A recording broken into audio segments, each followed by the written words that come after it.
Dang.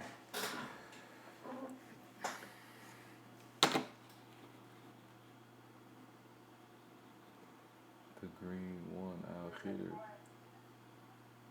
tell you about a prank that I did after we talk and stuff. I played something called Rapid Fire with you. Just giving you a heads up, even though you don't watch. Oh, okay. Nah, that's fine. That's fine. Rapid fire, huh? Fair answer. You know, it's no wrong answer, right? It's whatever works for you. Okay. It's like you probably ask me a word and tell me what I think about it. Basically, for example, I'll ask you if TV or right, that type of thing. I'll let you pick one, or you don't want to pick none, and it's your world. Okay. Okay. All right. That'll work. That'll work. One of the deep responses, what you would tell yourself as a kid if you went back in time, that type of stuff. Okay. Okay. Yeah, I'll be cool with that.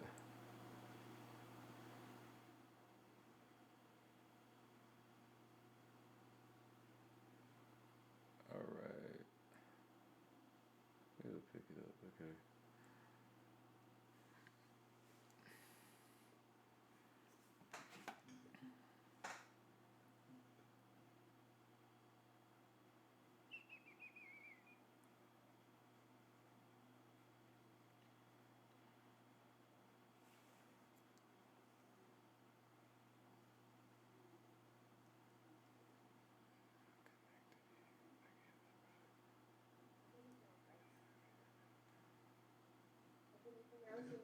Pronounce your name for me again.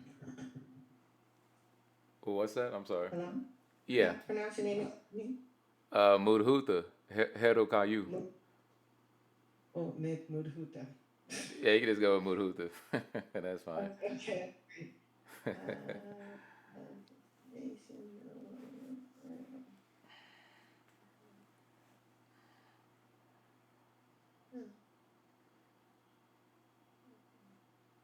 All right, so we're about to go live. Let me take off this ringer because I've Oh. been telling people on the show all day. Phone be dry, like, and all of a sudden, everybody wants to call you. Feel like I'm doing a show. I don't want to talk to you. No, you can't talk to me. I'm talking Right. to I'm on the today. show. Don't you understand I'm busy? Okay.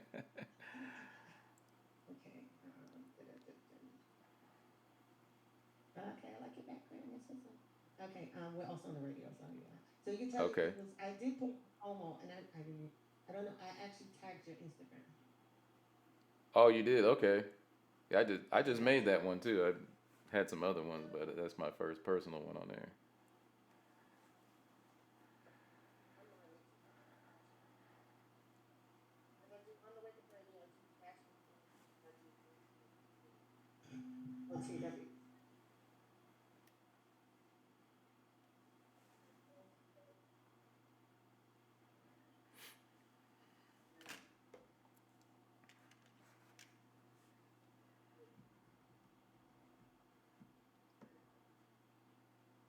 On the Wake Up Radio.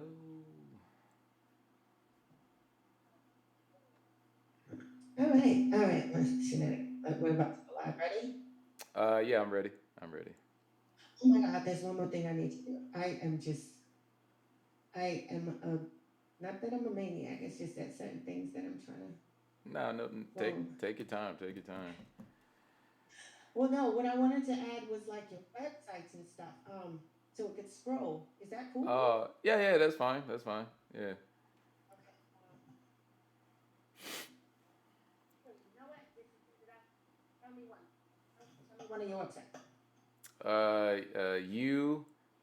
UNN like Nancy Mary.net. That's the national site. You got Is it? there another one?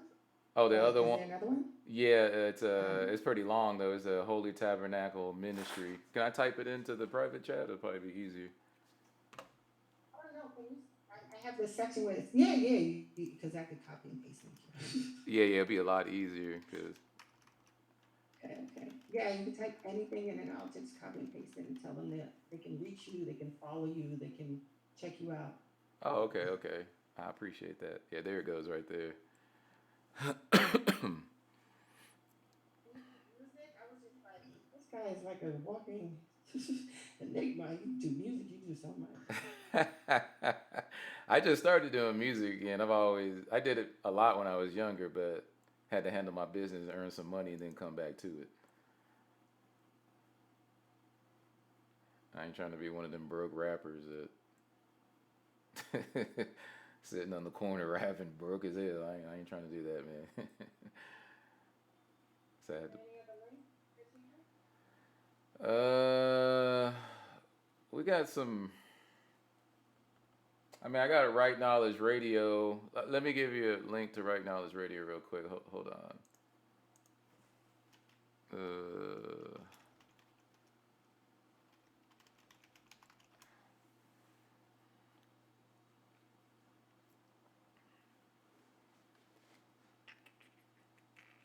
let's see. Got it. Nah, this ain't it. Okay, you know what? I can go here and pick it up. Yeah, let's give it the Spotify. Yeah, this is the Spotify link. That's let me see for Right Knowledge Radio. Okay. what I do is the stuff that you sent me, I can put it like after like when I edit, I can put Oh, it in the description. oh, okay, okay. Or the show Mhm. notes or something. Yeah, well, you know what? Because it's like everything's radio, but at the end of the day, I want people to be able to always go back on like you have this Spotify, right? We have Spotify, we have iHeartRadio, we have SoundCloud, we have all the other like you know what I'm saying? So Platforms. people, Yeah. yeah. Okay. Okay, No, no, I so get you. I get you.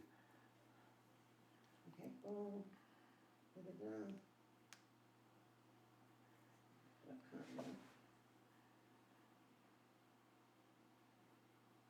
And again, thank you for allowing me to be on your platform here. I really appreciate that.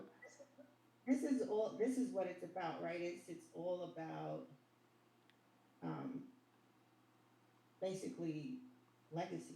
You get what I'm saying? So Right. now Yeah. what for a Rit, that's what's part that's what the Spotify is for? Yeah. Well, I just say right Right, knowledge. It, right. it's Oh, it it's shoot. yeah. I don't like all that Okay. messed up English spelling, man. So I just spell it how it sounds. Right. Now question, do you have a link? To Right Knowledge Radio. I just have my Facebook page. I could hold on, give me one second. I can pull that up for you. Oh, I got a YouTube channel. I forgot. Hold on. I got so much going on. I don't know. Well, this is right knowledge radio. Oh, uh, I is could, this through Facebook? Right now it's radio?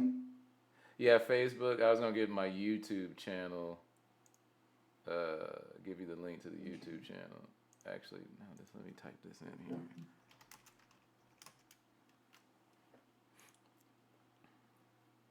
I could just give me one second. I could just give you the.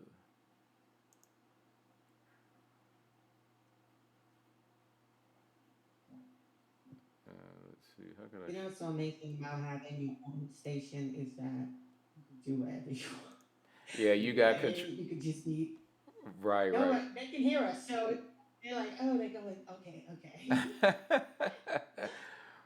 Right. Where's I the? got the 24, I got two stations, and so it's 24 hours. And a lot of time, like right before we cut off the Shadow Secure, her book, her autobiography, Asada audible. You Shakur. get what I'm Oh, saying? really?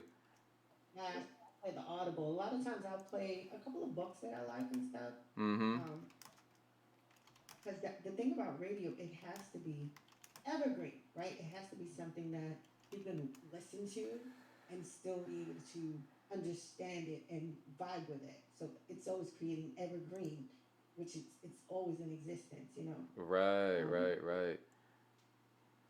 Green. That's the color of healing. yeah. it's funny because up there when I did your the promo, I made your name green. Oh, really? Yeah. Is that on the site OTW Tube where you did the Uh, promo? I did it on Instagram. Ah, okay, okay. I'm gonna check it out. I'm gonna check it out. Okay. Um, follow.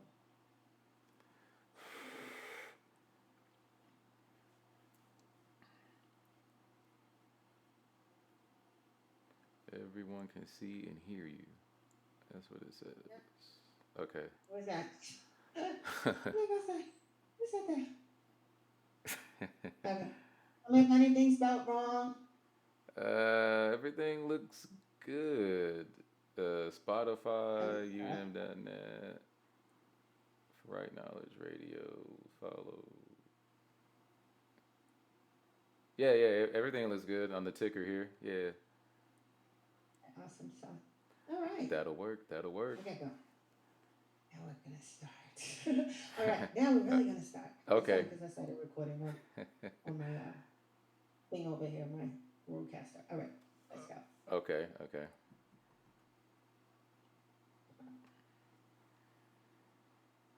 Welcome, welcome, welcome. It's on the Wake Up Radio. This is the hour with Cindy Ashby. And don't forget to sign up for otw2.com, uncensored free speech platform. I know, I know. And so we're not telling you what to do, what to say, just be you. Today I have the best guest in the world. He is anything, everything, and everywhere. He is an enigma. Wait till you get to know who this man is. I would love for you to introduce yourself, sir. Yeah, my name is Mudhuta Herukayu. I'm the Afarut, or the Prime Minister of the United Nuwabian Nation of Moors, Free Dr. York, and I'm just blessed to be on the Wake Up Radio show today with Sister Cindy Ashby. Okay, so I want you to let's kind of talk about you being the prime minister of Moorish. I forgot what it's called. What? Nuwabian, United Nuwabian. No. It's all based on the doctrine of Nuwabu and how we should live our life and things like Well, tell us more. I might want to join. Come on, tell me more. that. Okay, so our nation was founded by a man named Dr. Malachi Z. York. He's currently incarcerated. He was kidnapped and basically held against his will for some false charges that are not true. So anyway, he actually started uh, a it wasn't a religious movement, but back in the '60s, or actually 1970, he was in Brooklyn, Bushwick, I believe, and he started this organization called the Ansar Law Community. Because we call him the master teacher, right? Because he knows so many things, he kind of amazes us. So uh, he spoke fluent Arabic. He also had family in Sudan. His father's tribe, I forgot the name of his tribe, but that's where he picks up all of his Arabic and that side of his family, right? So his mother was actually from Ghana, and the Sudanese did not like foreigners in their tribes. So the mother was not accepted. Uh, his mother had him at Takadori Hospital in Ghana, and around he was born in 1945, so he came over here to Boston. I think he had some family from Ghana in America in Boston, and then they moved to New York. And as he was growing up, he met what's the guy's name?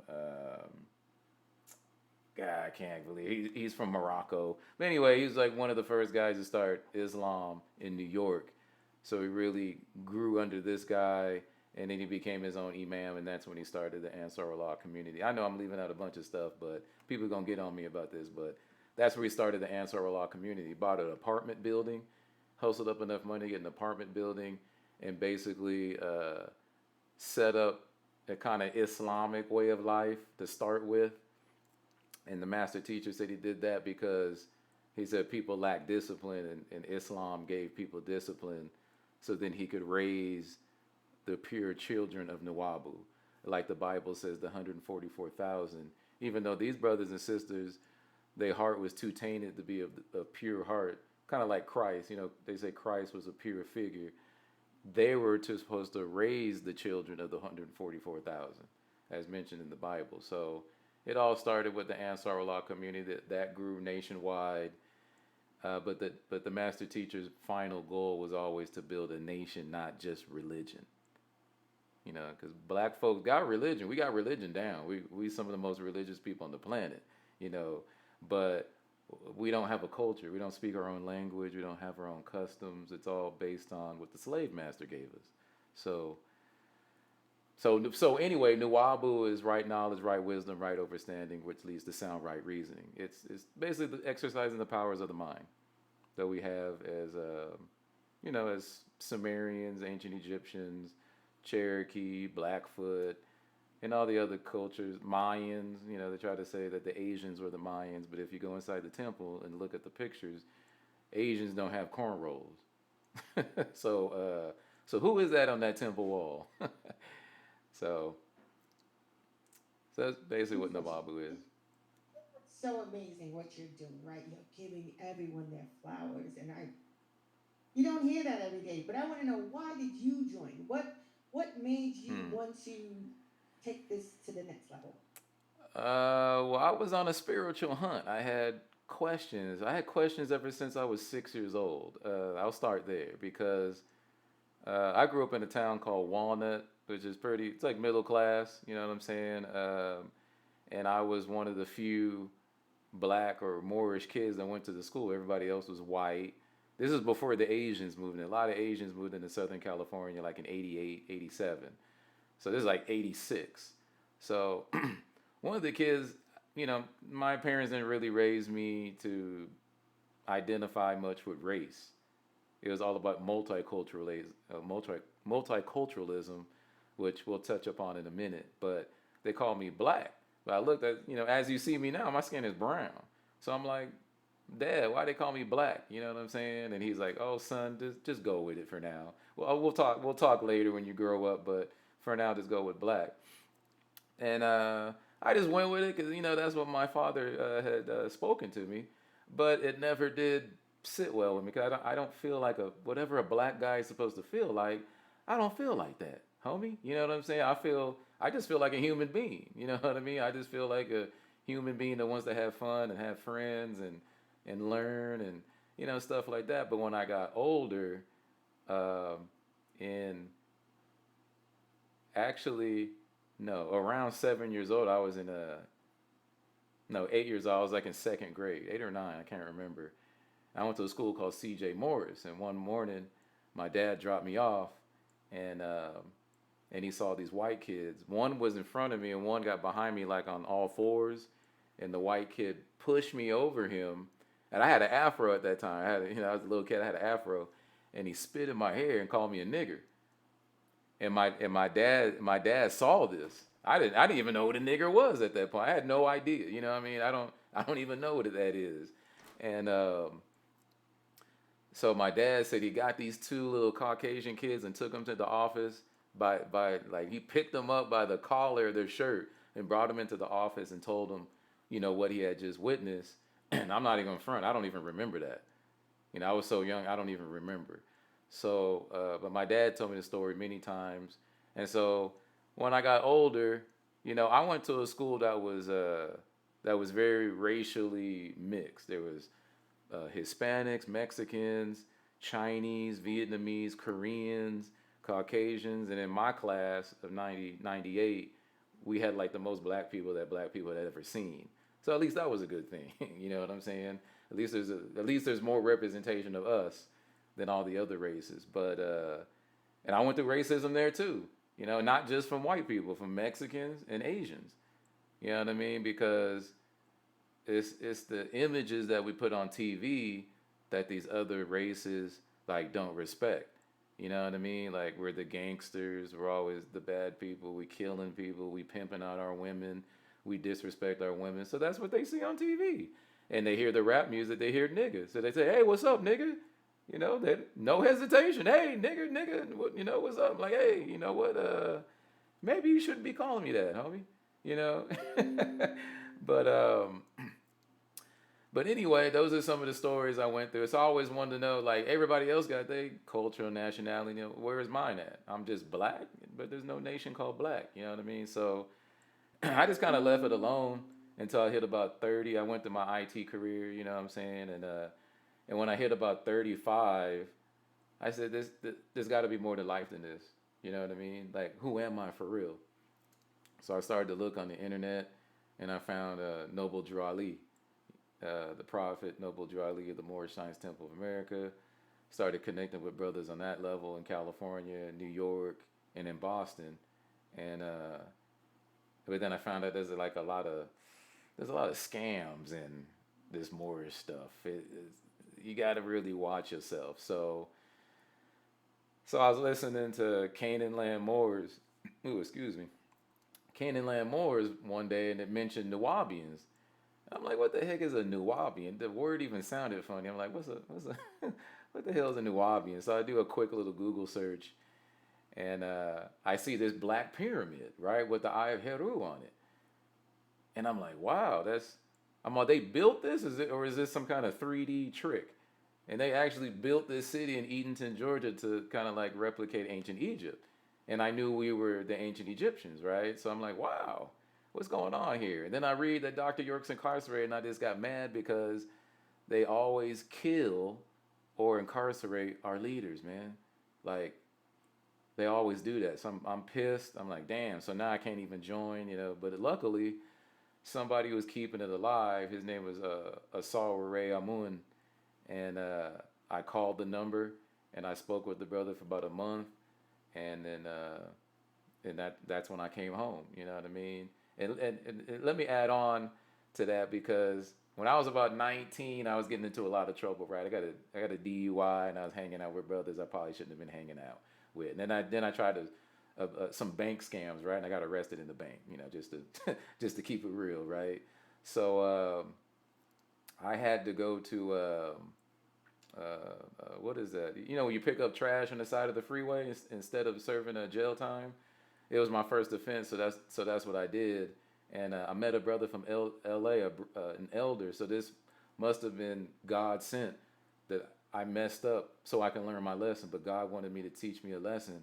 And this brother was from L.A., very conscious dude, and he must have saw something in me, because every morning he would talk to me at the pickup spot where they go pick up the workers. He would talk to me about ancient Egypt, saying that we built the pyramids, and back then I thought the Egyptians were Caucasians, because that's what I heard. You know, these are the lies that the Caucasian is spreading. So I was like, we ain't no ancient Egyptians. He's like, brother, he's like, you coming tomorrow? I was like, yeah, I'm coming tomorrow. I'm gonna bring you a book of pictures off the temple wall, and you tell me what they are. And he showed me, and I was like, damn. So our ancestors left pictures here to show who we are. So I was like, oh, that's off the chain. And he started talking to me about health, and he started talking to me about building pyramids, right? This is in 1999, and it's funny because at the same time, Dr. York and all the rest of the Nuwabian brothers and sisters were building pyramids at that same time. Me and this brother were speaking, so it must have been some kind of divine energy of why I was talking in L.A. with the elder, and at the same time across the country, they're actually building pyramids as we spoke.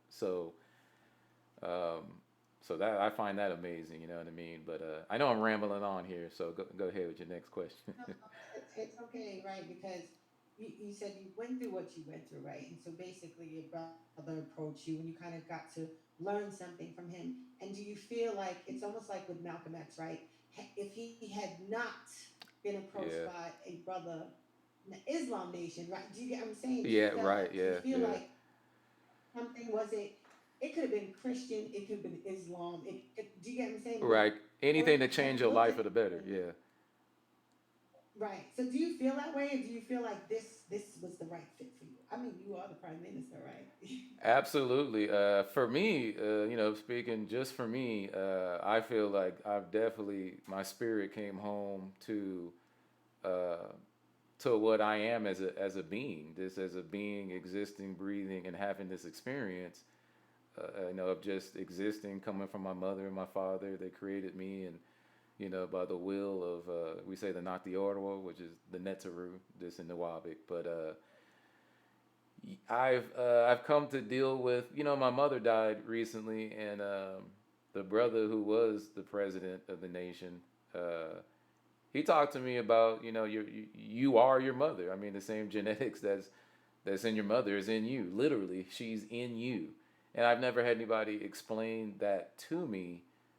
I'm thinking more like a Christian. You're like, oh, she's gone, she's dead, but she's not really dead. The energy never leaves, and genetically, she is in me. When you look at me, you're looking at my mama, my grandmama, on both sides, and my mother, father, going back 4 generations. So that this just the more that I'm building with people in the nation, they help me grow every day, man.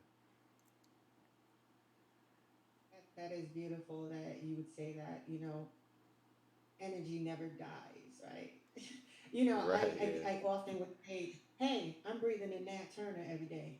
Like, don't Right. F with me. That type of I'm saying, like, so, and then your Absolutely. DNA, right? It's everyone that was before you. Like, how Absolutely. strong is that, right? Woo. You It's don't hear amazing. that every day. People just, oh, dead and gone. And you're like, no. No, that's not true. But we grew up in America. Going to church, and so we all heard the same stories. About the dead, and once you're gone, then you're gone. But it's funny if you really read the Bible, Jesus doesn't say that. He says, I don't have the exact quote, but his message, when they asked, have you been here before? He said, yeah, I was here when Abraham was here. You know, and the way that I interpret that is, if you're from the same bloodline, you are that person. Literally, you are that person. You don't, and it's hard evidence. It's not like I'm making it up. If you get your DNA test done, though the DNA test can't tell you who your family is without actually digging up the physical body and testing that body and comparing it against yours. Um, a lot of black people, so-called black people, will figure out that they're related to Ramesses the Third. And whatever other bodies that they're digging up, and in ancient Egypt and all across Africa and the Americas, they will tell you, you have some genetic traits of these past famous people in antiquity. So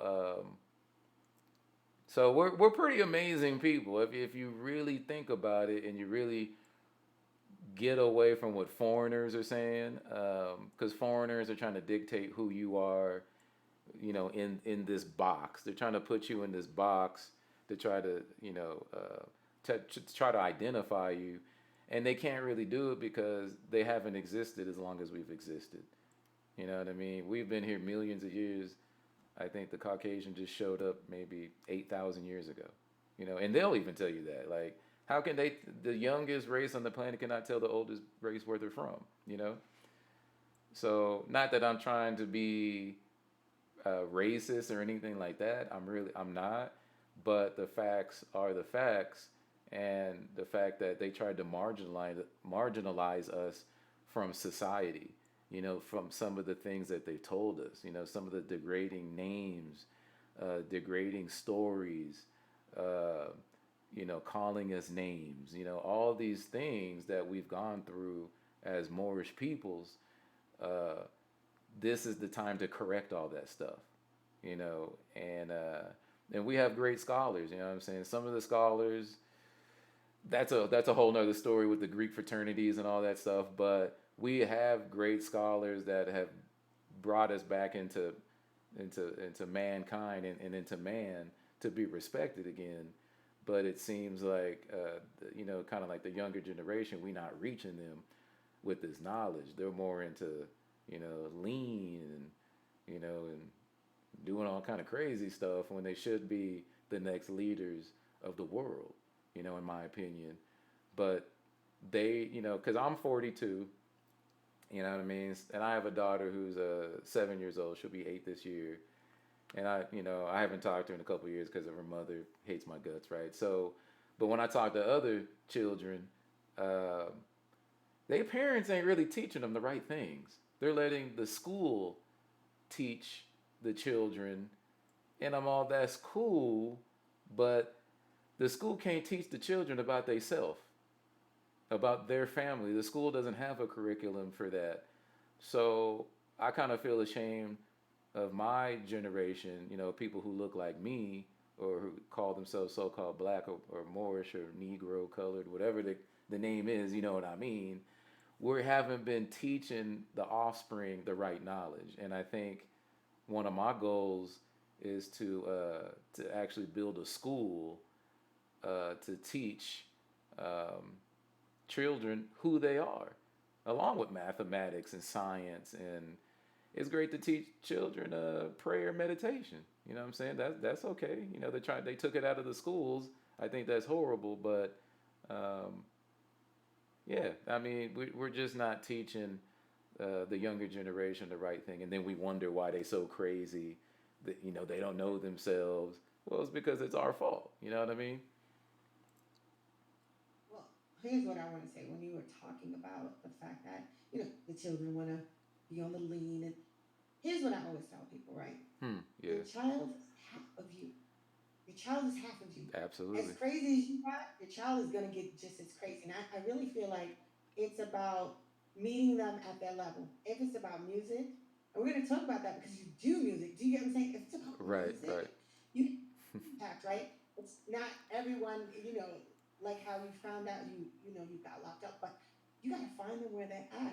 There was a Yeah. lady, true story, African lady. Mm-hmm. She's giving out these flyers by the high school, and I'm like, oh, okay, you know what? I think I'm gonna have the kids do this for the summer. Yeah. They're Yeah. learning about math, how to draw maps, and how to archery, and I was just like, this is Mm-hmm. amazing. Where did this African woman come from? But here's the thing: I'm thinking one way. The children come home, and I ask questions because most parents don't. I ask them, "How was your Right. day?" And they was like, "So the teacher called a bunch of kids that were walking across the street nigglets." I'm like, Oh. nigga. Dang! Wow. That's And here's what I realized. wow. Just because she was from Africa, she did grow up in Colorado. You know what that looks like pigmentation wise, right? Right. Yeah. And basically, she hated her people. Wow. Like, we talk about sending our children to the enemy. She hated her people. Wow. That And that's like I the said, there was that's the no. saddest thing. That's I mean, she was also friends with Ben Carson and his wife. So yeah. oh, okay, yeah, that might explain it. But that's so sad to see. I ain't gonna front. I have a sister. Well, we're half, but I don't recognize half. She's just my sister, right? And my mom is somewhat lighter than me, right?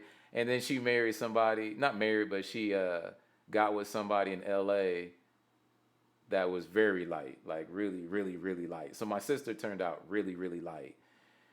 And my dad told me one day in high school, she came home and she told my dad that some white guy was sitting next to her, right? I hate saying white, I'm gonna say Caucasian guy. Caucasian guy was sitting next to her, right? And I guess some black people were acting up. We like to crack jokes and stuff. We got that type of energy. You know what I'm saying? And and they got in trouble. And the white guy leaned over to my sister because he thought she was white, right? He said, "Man, I'm glad we don't have to be like those people." And I'm like, "Dang, I'll be trying to tell people racism and division is real. You know what I mean? It's very real, and it could either be very harsh or it could be very, very subtle to where they don't even know that they're doing it. Very subtle. They might say something to where you may take offense to it, and they just say it in everyday conversation because they're used to talking like that. You know what I mean? I never really talk about people like that because I mean we know better.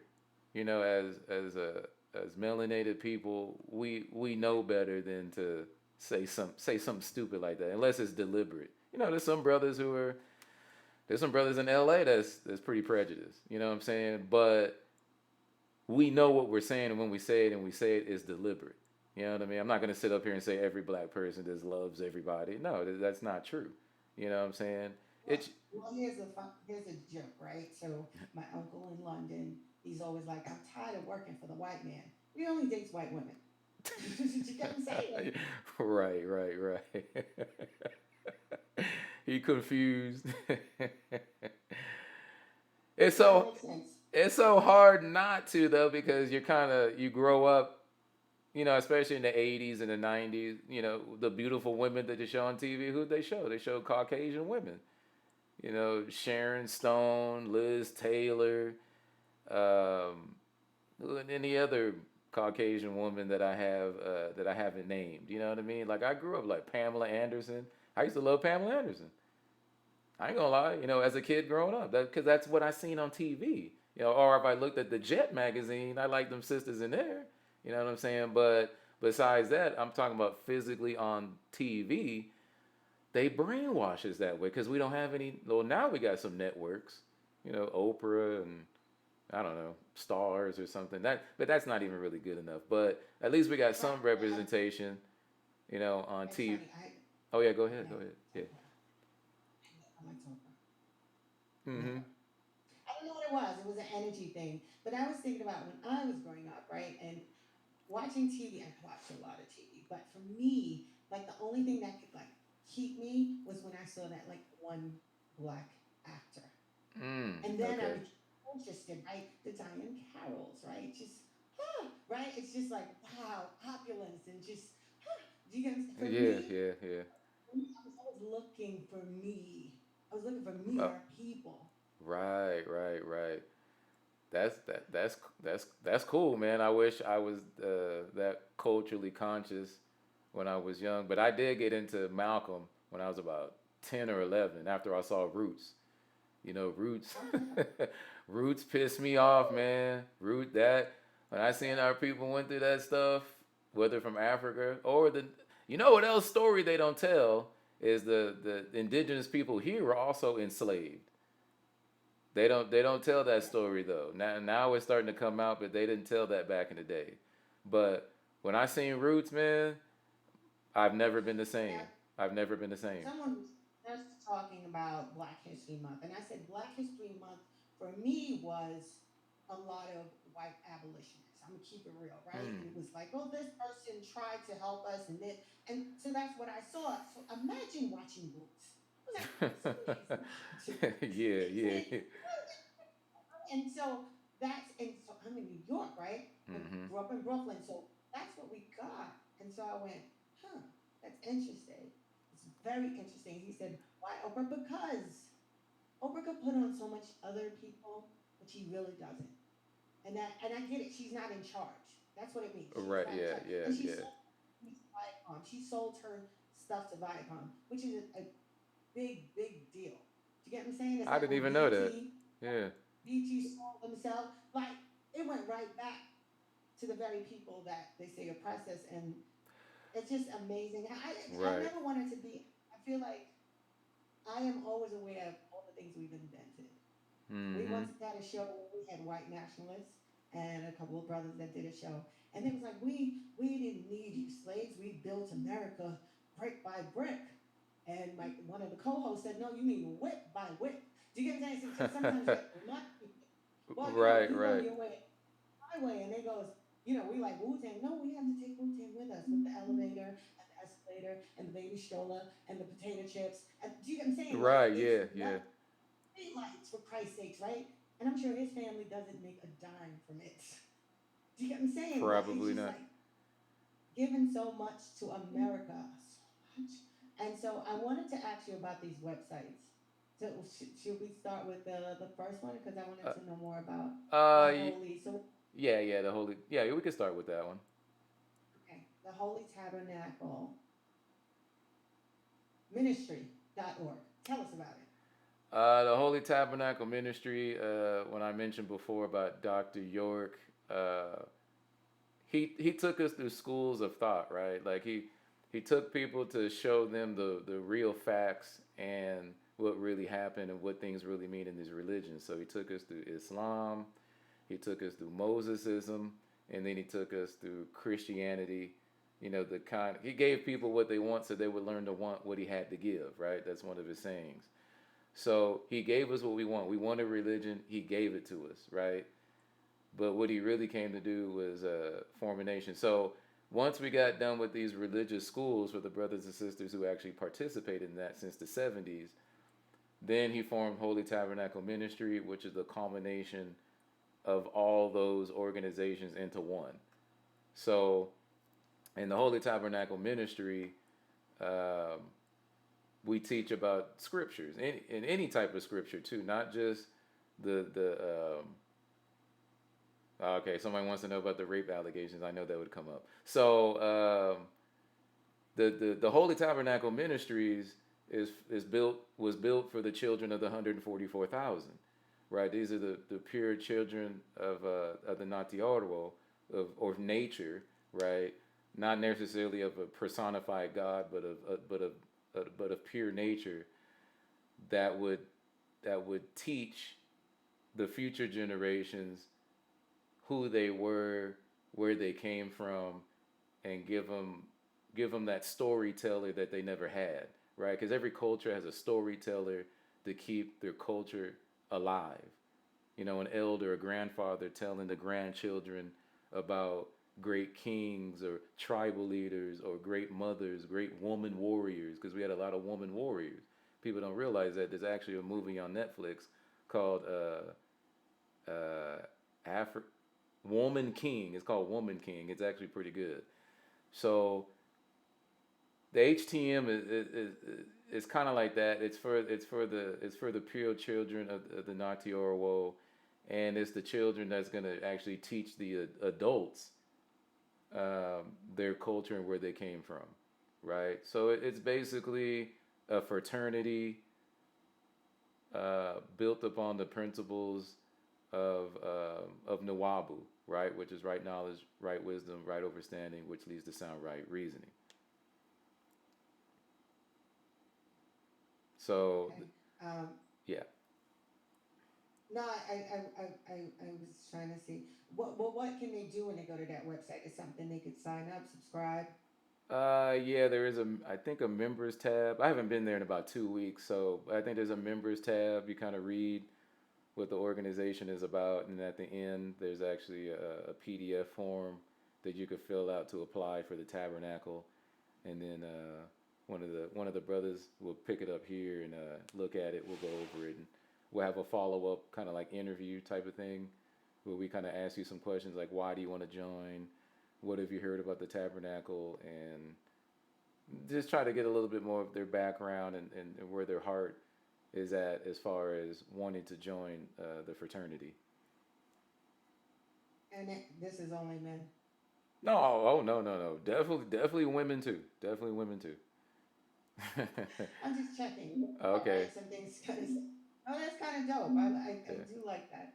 I really do. Yeah. Um, well, did you want to address Lavelle's question, Lord Vell's question about the situation, so we could jump back into the websites? Okay. Yeah. So the Dr. York case. Dr. York was arrested in Eatonton, Georgia. We say kidnapped. May 8th, 2002, on allegations of well, molestation of certain I guess teenagers at the time.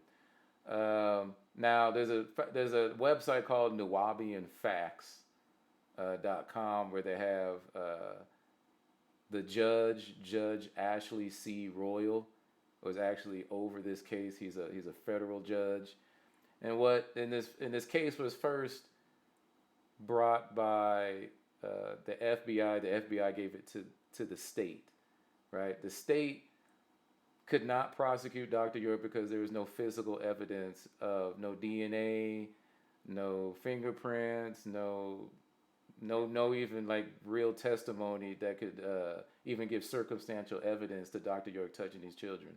Dr. York raised a lot of children, right? Now, Dr. York does have a lot of children. He has a lot of wives. He has a lot of children, so I won't deny that. But there's no physical evidence to point that he molested children. So what happened was the FBI really wanted to nail Dr. York. Like they wanted to nail Martin Luther King, the Honorable Elijah Muhammad, Malcolm, and all these other great Moorish leaders that we had. So anyway, let me jump to the federal case. So the state couldn't do it, so the feds took over.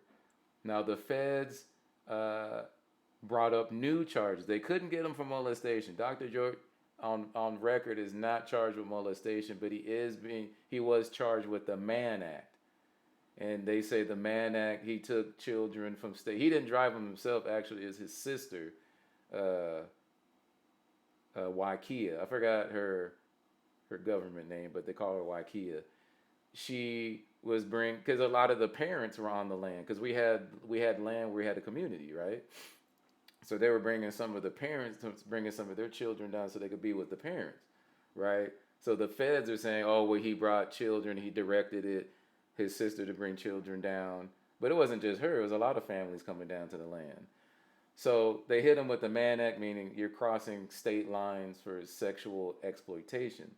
Now, there were some testimonies on stand against Dr. York, but then some of these people made videos recanting their testimony. The only problem was they didn't recant their testimony in court, and the feds wouldn't reopen the case. Once it was cut, it was closed, and that was it. Now, is anything possible? Yes, anything's possible. You know what I'm saying? However, there is still no physical evidence, no semen, no markings on children, boys or girls, that suggest that Dr. York molested these children. And the way that the federal prosecutors brought the case, they said he molested over like hundreds of children and made love to his wives and had babies. And he was like a 60-year-old man at that time. Like, there's no way in hell he's having sex like 30 or 40 times a day. So, so to me, it's just another attack on our leaders. You know what I'm saying? Now, if he did it, I don't support that. If he did it, I do not support that. I love the master teacher, but I don't support that. You know what I mean? Touching any children, I don't support. But I don't feel like he did it because I know how the CIA and the FBI, they hate black people. I don't know if you remember me telling you about a documentary called Drugs as Weapons Against Us. And they targeted Tupac the same way. They targeted Tupac the same way. People don't know that Tupac was the head of the new African Black Panther Party.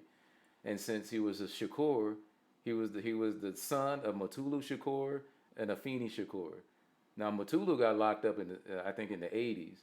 But Mutulu was a genius. He was an organizing genius. So Mutulu was coaching Tupac and had to gather all black people across the country. But they started in California, right? Because that's where the Black Panthers started, in Oakland. You know what I'm saying? So Tupac went from Oakland to L.A. Now, if you remember that story back in 95, they say that Tupac shot 2 off-duty cops in Atlanta. Well, first of all, how does Tupac know that these people are off-duty? Second of all, why did the off-duty cops try to shoot Tupac with a gun that they stole from the evidence room? Right?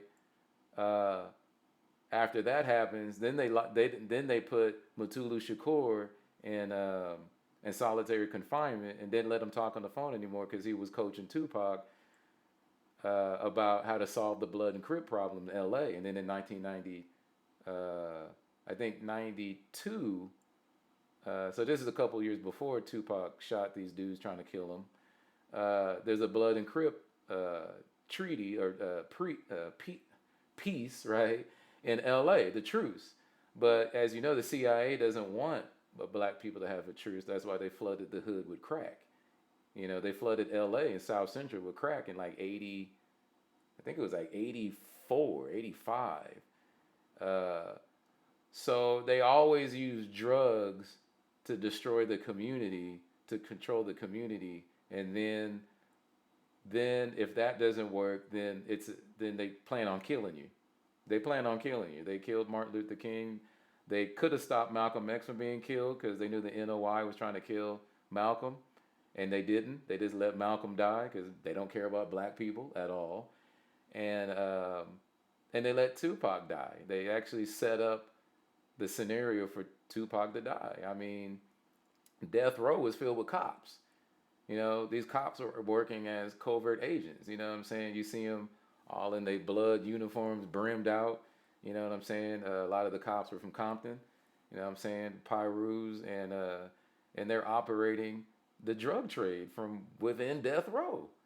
You know what I mean? And so, and the LA knew it was the LAPD knew it was happening because when Gary Russell, who was a detective with the LAPD, started doing his investigation, he asked his I don't think it was Bernard Parks at that time. I forgot who was the head police chief, but he said, "Why is there so many cops working in death row?" And he said, "Oh yeah, those are like covert agents, right?"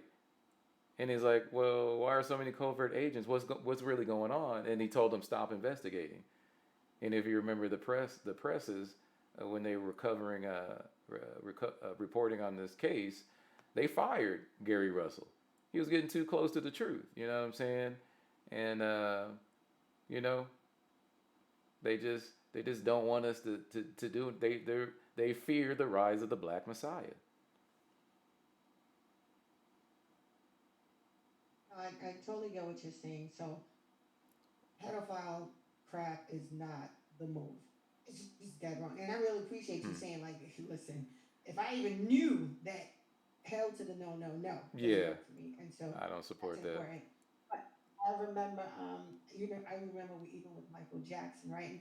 And again, we Hmm. don't know these people, but Right. Yeah. one of the Michael was that he went on interviews just trying to free himself from this. And once it's said, you can't take it back. Do you understand what I'm Yeah. saying? Once Yeah. he told you, It's already in people's heads. You know. and so everybody looks like the bad guy, even if it was like, no, he didn't serve any time in jail.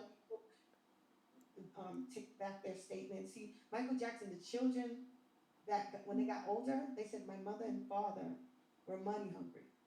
That's not what happened.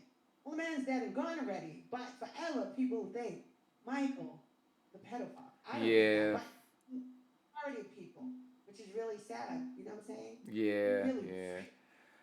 Now, Michael Jackson, I love Michael Jackson. I grew up off Mike.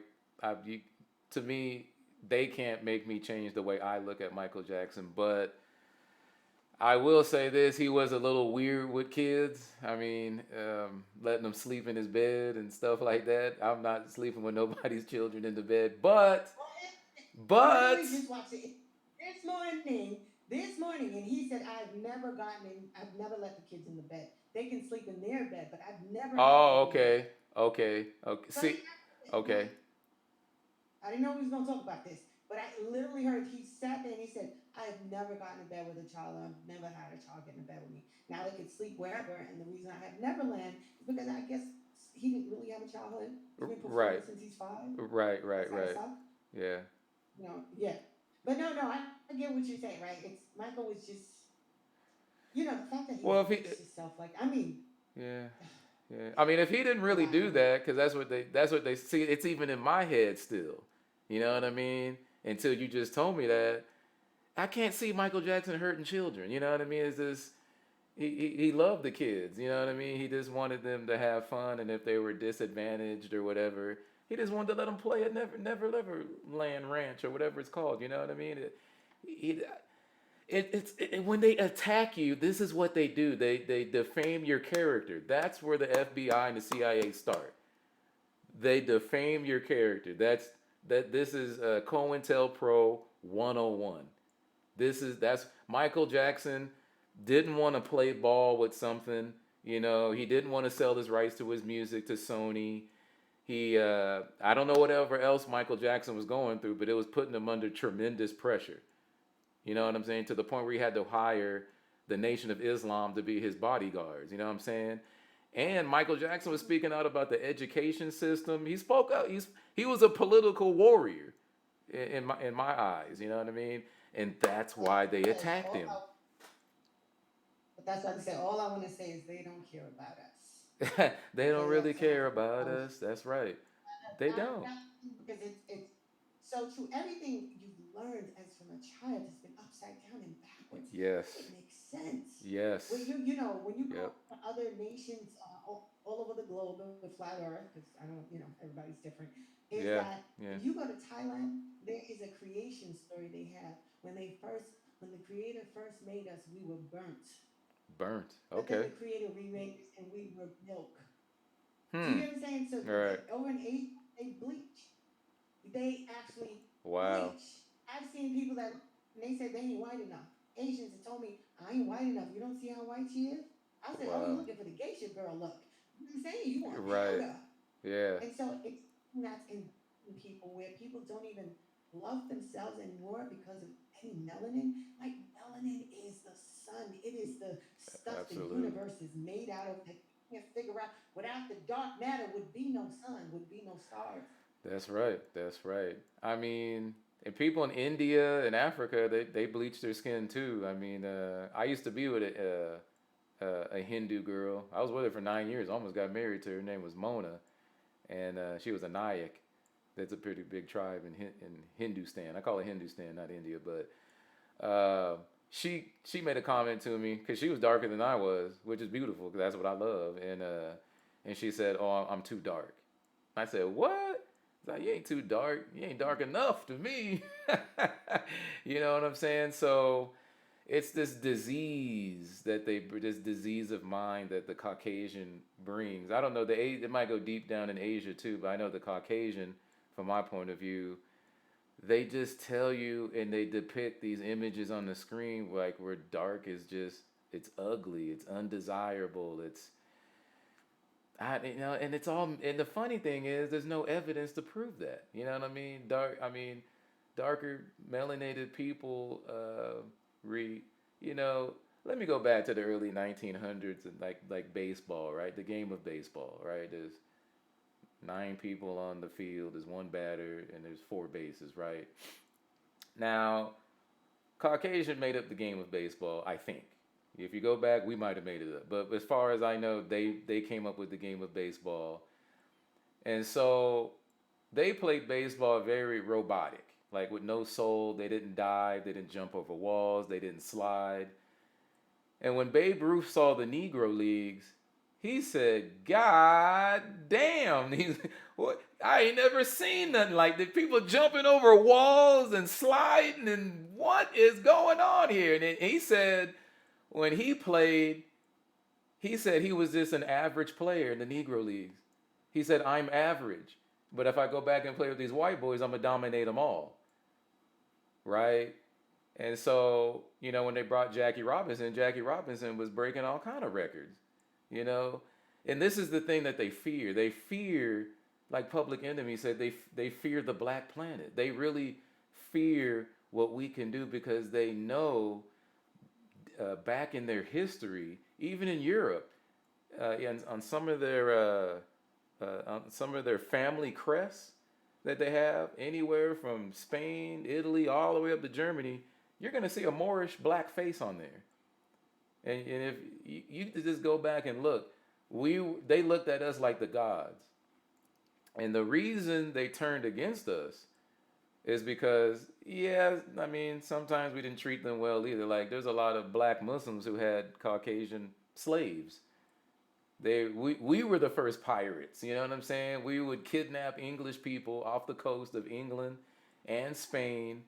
You know what I'm saying? Kidnap Christians and bring them back to Morocco to be sold. So the same thing you seen that happened to us, like in Roots, you seen us on the slave auction block being sold. We did the same exact thing to them hundreds of years earlier, and that's why they hated us so much. They wanted to take revenge against us, and they did. I give them that. They did. You know what I mean? But they took it a step further. They tried to cover up all of our history. They tried to say that your history just starts on a slave ship. You know what I'm saying? When we found you, it's like the Caucasian had this science experiment and just created the Negro on this slave ship. You know what I mean? And um, so this is Wait, I yeah. do have a question. Being like, I know people say there was no slave ships. It was this, it's like when you go to the museum, you see Mm, the damn dinosaur bones and whatever. But yeah. there's no slave ship that And I often think about what my dad said when I was little. He said, "Baby, there was Pangea. Everything was connected. We were everywhere all Right. at once, not just in Africa." And so a lot of people are indigenous to certain places. I'm from Grenada, right? So in my Hmm. head, there's a calypso singer that sings like Columbus live, Columbus live. Apache was here already. Do you get what I'm saying? So, but Absolutely. I everyone has different culture, and so for me, a lot of the times, I think with I've been insulted by Black Americans.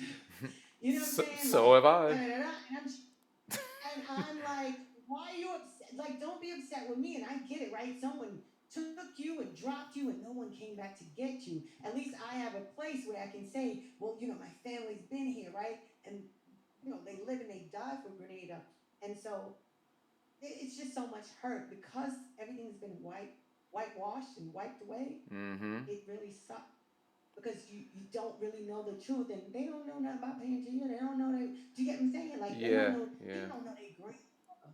They don't know their grandfather. Yeah. That's You know how sad. painful that is. That's sad. I would Yeah. be nothing without my grandfather. I would be nothing without them old aunts. I'm sorry, I don't call them old, but you know what I'm saying. Like Yeah. they have Yeah.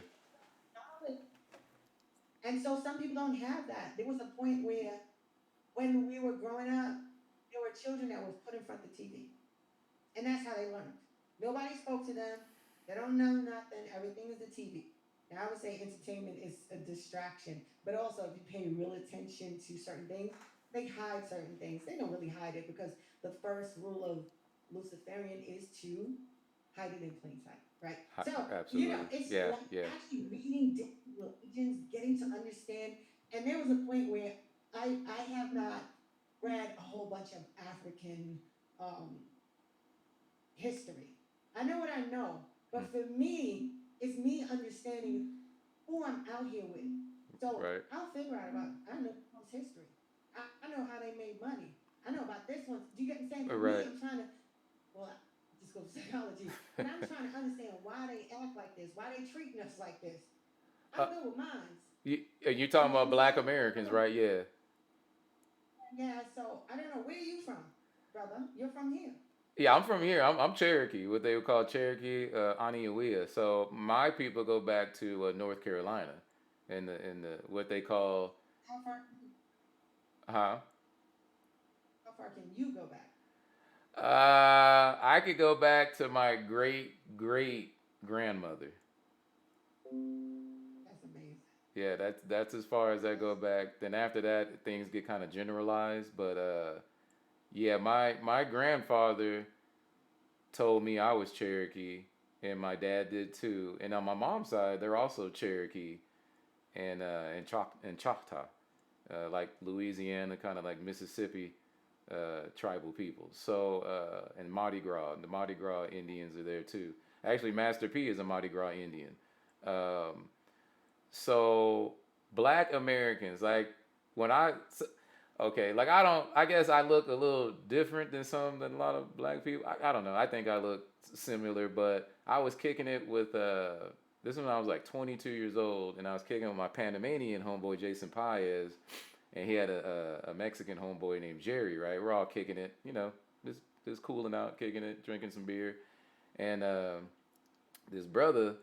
I don't know how Jason knew this brother. He was from Pasadena though, and he was talking tough one night, right? So Jerry was with the business, man. Like he's not one dude you want to be trifle with, and uh and so brother was talking all crazy, and oh, I think I lost. Okay, well I'll go ahead and. yeah, okay, you keep going. I Oh, lost you. okay, I lost okay. you. I thought I lost you. So the dude started talking about, yeah, I could have my tank dogs roll up and blah blah blah blah blah, and I'm sitting there, I'm just laughing like he don't even know who he's talking to, right? So and I'm just laughing, right? I'm laughing at this dude, right? And he's like, brother, I don't even know what you are. I was like, what do you mean you don't know what I am? Are you black or what do you think, bro? He's like, yeah, I think you are. Then why would you even ask some dumb stuff like that, man? You know what I mean? But a lot of people thought I was Panamanian. A lot of people when I was younger thought I was Puerto Rican, but I'm not Puerto Rican or Panamanian. Though I love Puerto Ricans and Panamanians, I'm not. I'm Aniwe, I'm Cherokee. So um, I haven't gotten too much slack from I guess the Negro or Black Americans, but when you start claiming that you're tribal, you know what I'm saying, to Turtle Island, only because that's what you learned from your grandparents, that's how you learn, or your parents, that's how you learn who you are, not from some book that you read. It has nothing to do with a book. It got to do with your bloodline, and your bloodline can't be put in no book. Can be reported in a book, but you can't put your blood in a book. So, a lot of people will say, "Oh, you just hate yourself. You just don't want to claim that you're black." And I'm like, that sound like you got a problem with who I am, brother. You know what I mean? Like you could be, if you think you from Africa, you're not gonna hear me say, "Oh, you think you from Africa." Though I will probably tell you to I would do some research on that, and I would ask, who did you hear that from? Because you didn't hear that from your parents. Most most most people my age or younger, right? They say they from Africa, like Dr. Umar Johnson. Perfect. I love Dr. Umar Johnson, but the whole "I'm from Africa" thing, I'm like, well, what tribe are you part of? What language do you speak? Um, why aren't your tribal elders here with you on this journey in America? Where are the African tribe members? And people from Africa don't call themselves African. They're Ghanaian. They're from South Africa. They're from Morocco. That's like, it's not like America. We say we're Americans. You know what I'm saying? Because it is one country. It's made up of different states. But Africa has different countries, thousands of languages and thousands of tribes.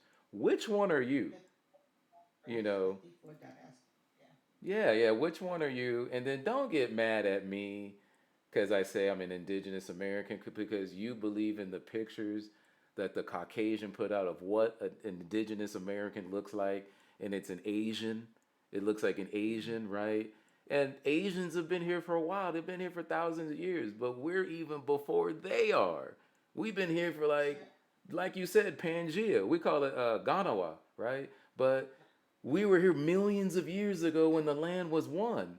We were over here when the continent broke apart. We just stayed here. Mm. You It, know, the Asians did a test, a DNA test, and mm-hmm. they wanted to find out where the first Asian came from. Man, that man was like, uh, it looks like we come from African people. He was just like enthusiastic at all because he just thought their DNA was so separate. And it was like, no, like Shakira saying, we're all African, that type of thing. You know what I'm saying? He Right, was right. not happy with that. And so, no, when you're talking about that, I think about the fact that on my father's side, my father goes, as an Ashby, he says, oh, one of your cousins, he tried to do a deep dive where we're from, and Mm-hmm. he says, I think we're from the Igbo tribe. I said, oh, okay, all The, right. in And then Nigeria, I go to my mother's side and I ask my grandfather. He goes, I'm from here. I'm indigenous here. yeah. I'm not Mm-hmm. African, right? Mm-hmm. Both sides. Like, if I'm gonna tell someone I don't believe you, you gotta kind of listen to you grand folks. You know what I'm saying? Yes. One side and the other side is something else. So I just respect it. Someone took the time to dig deep, Right, and right. someone stopped was, but then somebody else went somewhere else.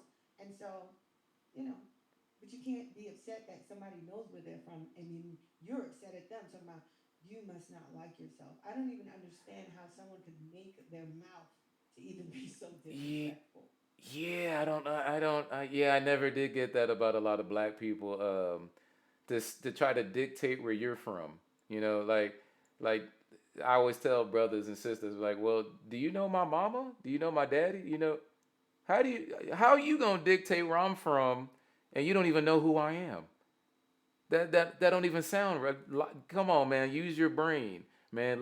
Let's build, brother, because we got to start asking ourselves a lot of questions about where we came from, because we're damaged, right? We're a damaged people, and that's why Dr. York was trying to raise the pure children of the Nati Oro to say, hey, these children have not been tampered with. Their soul has not been tainted by the Caucasian because we raised them the right way. You know what I mean?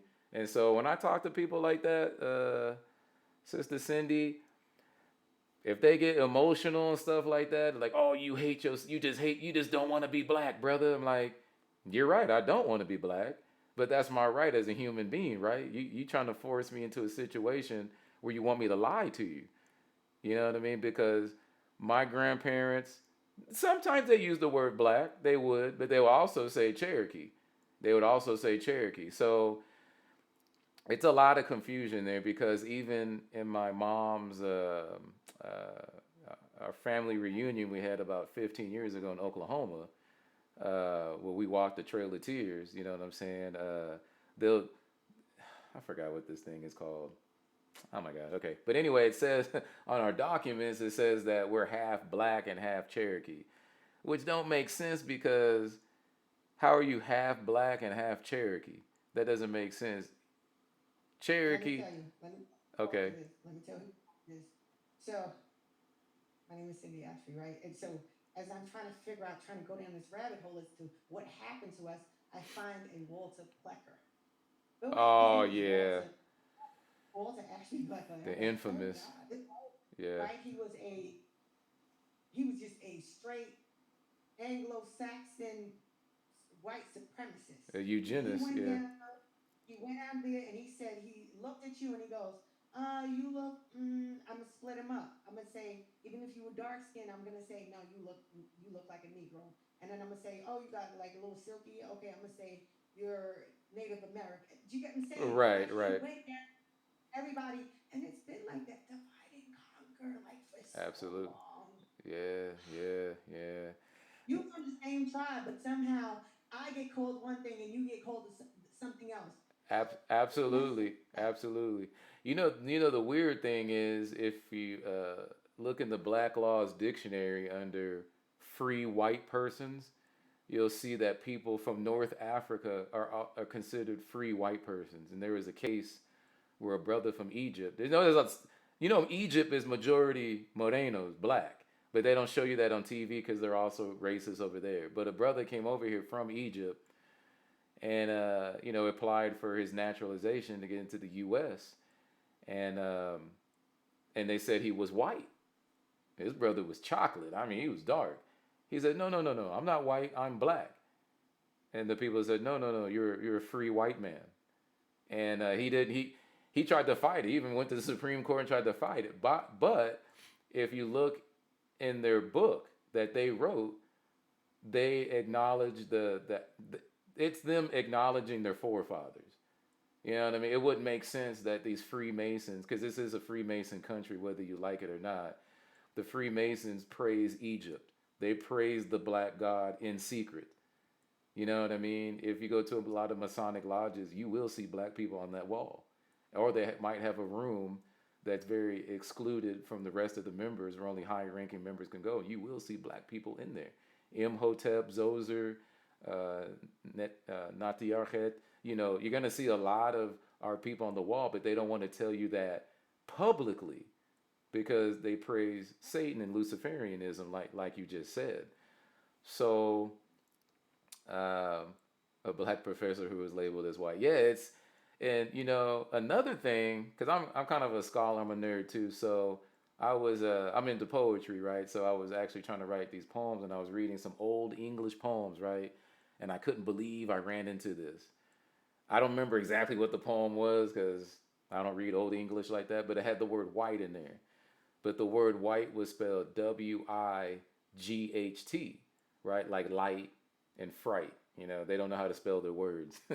So I looked up this word. I'm like, white? Why is it spelled like this?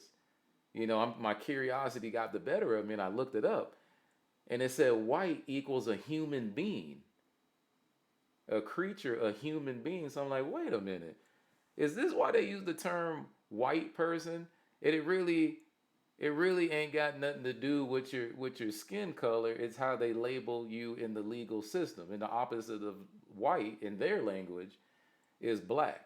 So then black means something horrible. If you look up the etymology of the word black, and I'm not saying that we're horrible people because we're Moors. First of all, I believe we're all Moors. That's the term I use. Or melanated people. I don't like the word black because of what it means. It means like, oh, I had a black day. Like today looks very black. It's a very negative word. And when I hear so-called black people trying to say, you know, I understand what they're trying to say when they say, "Oh, black is beautiful." Yes, as a melanated person, you are gorgeous. You know what I'm saying? You are gorgeous. You are the cream of the crop. You are the mother, especially for women, melanated women. You are the mothers of many, many, many civilizations, kings and queens alike. However, when you start stepping into court, you know what I'm saying? You start using that word, and it's very hard. Even I still say it. I've said it a couple times in this program because that's the way I can relate to our people. However, I know the true meaning of the word black, white, and I know why the Caucasian labeled himself white and labeled us black. Before this is before the 1500s. There's no such thing as a white person or a black person. They institutionalized that when with the transatlantic slave trade. They started use because they knew in their mind, how could you enslave somebody who's free, who's a human being? You can't do it. You can't do it. You can't enslave somebody who's a human being. So what they did was when they got the Moors out of Spain, notice right after the Moors got out of Spain, they came over to the Americas, right?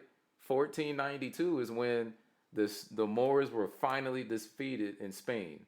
Right after that, Columbus comes to America. Why is that? Because we gave him the knowledge that there was a new world over here. Well, for them, it was a new world. For us, we're like, oh, is this, some of our genetic cousins that live in, the Caribbeans, and there's large, the continents of North and South America. So when they discovered this, some of the more sold out. Some of our people sold us out, right? So they brought us over here. So they brought the European over here, the Caucasoid, and he did horrible things, right? He did do horrible things to us, right? Which I'll put it like this. He did horrible things, but I think for 500 or 400, 500 years later, that we're still suffering, at least from mental slavery, it's very unnatural. You know what I'm saying? Because black people aren't the only people on this planet that were enslaved, right? Like I had a lot of Chinese friends growing up. Some of their tribes were enslaved. Uh, Indian people from India, some of them were enslaved. The Slavics, that's where the word slave comes. The Slavics were enslaved by Western Caucasian Europeans. You know what I'm saying? The Moors enslaved Spanish people, Portuguese, some of the French, some of the English, right? And then, of course, we were also some of our people were enslaved, not as a whole race of people. Some black people have never been enslaved, never. But imagine that, right? Some of us have never been enslaved, right? So when you start think, Right? yeah. So Like when you say when you're in school, they teach you about slavery, right? In second grade, they're teaching about slavery. It's February, and I run home to my grandmother. Grandma, tell me about slavery. She says, yeah, I don't know anything about slavery. She says, your mother was a slave? She says, my mother doesn't know anything about slavery. And I'm like, well, what are they teaching me? She said, I'm not saying it doesn't exist, but it wasn't for every, like, not right. every person, melanated, color was a slave. And I was like, damn, okay. Yeah, yeah. I mean, it's kind of ridiculous to think about. It's the spell, right? It's the Luciferian spell that you tell the people that you've conquered that you guys were just meant to be slaves. And the excuse that they used was the curse of Ham, right? Because Ham looked at his father Noah's nakedness, and now your whole race of people are enslaved, right? Which was a lie because the curse is on Ham's fourth child, Canaan, who turned out to be an albino born with no melanin. So that lets you know that the creator looks at having no melanin as bad, right? But they tried to flip it and reverse it, and they made us ignorant because they didn't even let us read books. So they didn't want us to find what I'm telling people now in those books back then because How could you enslave a people if they know that they are kings and queens and they're much greater than you are? It would be impossible. Then they would kill you. They would rise up and kill you one day. No matter how many guns you had, how many slave catchers, they would rise up and kill you. And the white man knew this, and I'll give the Caucasian man this. He devised the scheme to take over education. He made sure he took over education because in the mid 1800s, before the Emancipation, schooling was done at home and mainly through the church. It was the Christian church, the Mormons, the Christians. We would all teach our own children, and actually back then the black family was more tighter back then, way tighter than it is now because we needed each other, right? So now, after the emancipation in the 1880s, this is when you start having the Department of Education, right? Department of Education took over all the education, and they set the curriculum about what the children were going to learn in school. Now, of course, Wait, okay, what you're leaving out is that John D. Rockefeller put all this money in because he said he wanted a nation of workers, not thinkers. absolute. I forgot about that. Yeah, Cindy, you're absolutely right. So, No, I'm following you. I'm there with you. Go, brother. Go okay, ahead. okay. Yeah, a lot of wealthy philanthropists chipped in to enslave not only their own people, but us too. So they took over the education system for that reason that you said, and particularly for us to give us a curriculum that would, since you're free physically now, we're going to make sure you're enslaved mentally and spiritually. So we'll give you Christianity, our version of Christianity, and we'll give you our version of education, right? So they already had us, had some of us brainwashed to were like, oh, go to the white school, you'll get much better education, just like it is now. If you go to the white people and get schooling from them, you'll be smarter and you'll be better. Now, in their system, you will be smarter in their system, though. As soon as you try to form your own system to reflect your people's values, you will be devalued in their system because they don't want that type of black person thinking for themselves. Like like the Nation of Islam, Malcolm. They fear that. They don't want that. So with the education system, you'll see over the past century, there was religion in school. There was praising the flag in school. Like, I don't really care about praising the flag, but it's better than, I guess, praising nothing. To have pride in something is better to have pride in nothing. And you'll see that they don't really teach you anything in school now. They don't teach you about money. They don't teach you how to run a business. They barely teach you about math and science now. The United States is one of the worst countries for public education, and you only learn one language. Most schools across this planet, you learn a minimum of three languages. And that's all part of the curriculum because that's how they keep you in control. They don't want you to speak a language that they can't understand because who does that give the advantage to? It gives the advantage to you, right? Uh, when you speak another language that they can't understand, they become very fearful. They think you might be plotting against them, and that's their own guilty conscience. I don't know if you remember. I think it was a stand up with Martin. He said, "Oh no, it was Jerome. He was playing Jerome in the Martin show, and he said, man, you got more tears than a white man got fears." You know, because they fear us. They're on edge about our melanated people.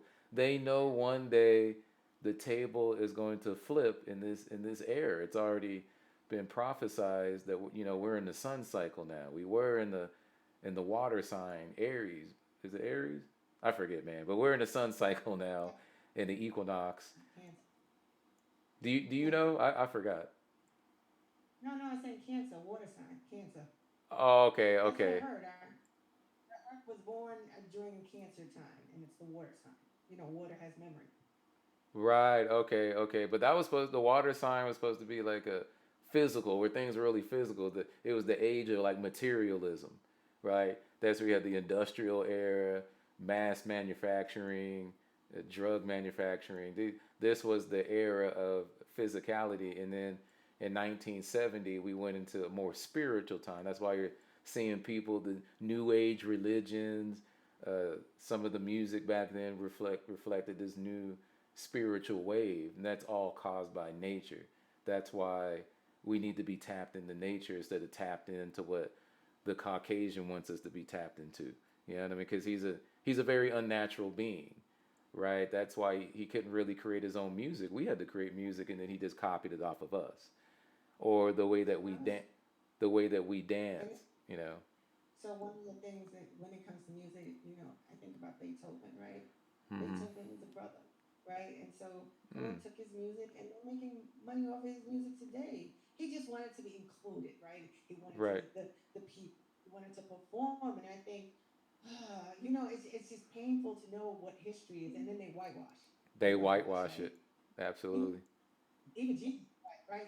He prayed Yep. that Caesar worship, right? It's Yeah. like, come the frick, like everything that's good, you're gonna take it and then slap your color on it. Do you get what I'm saying? It's Right. like, Right. damn, like why?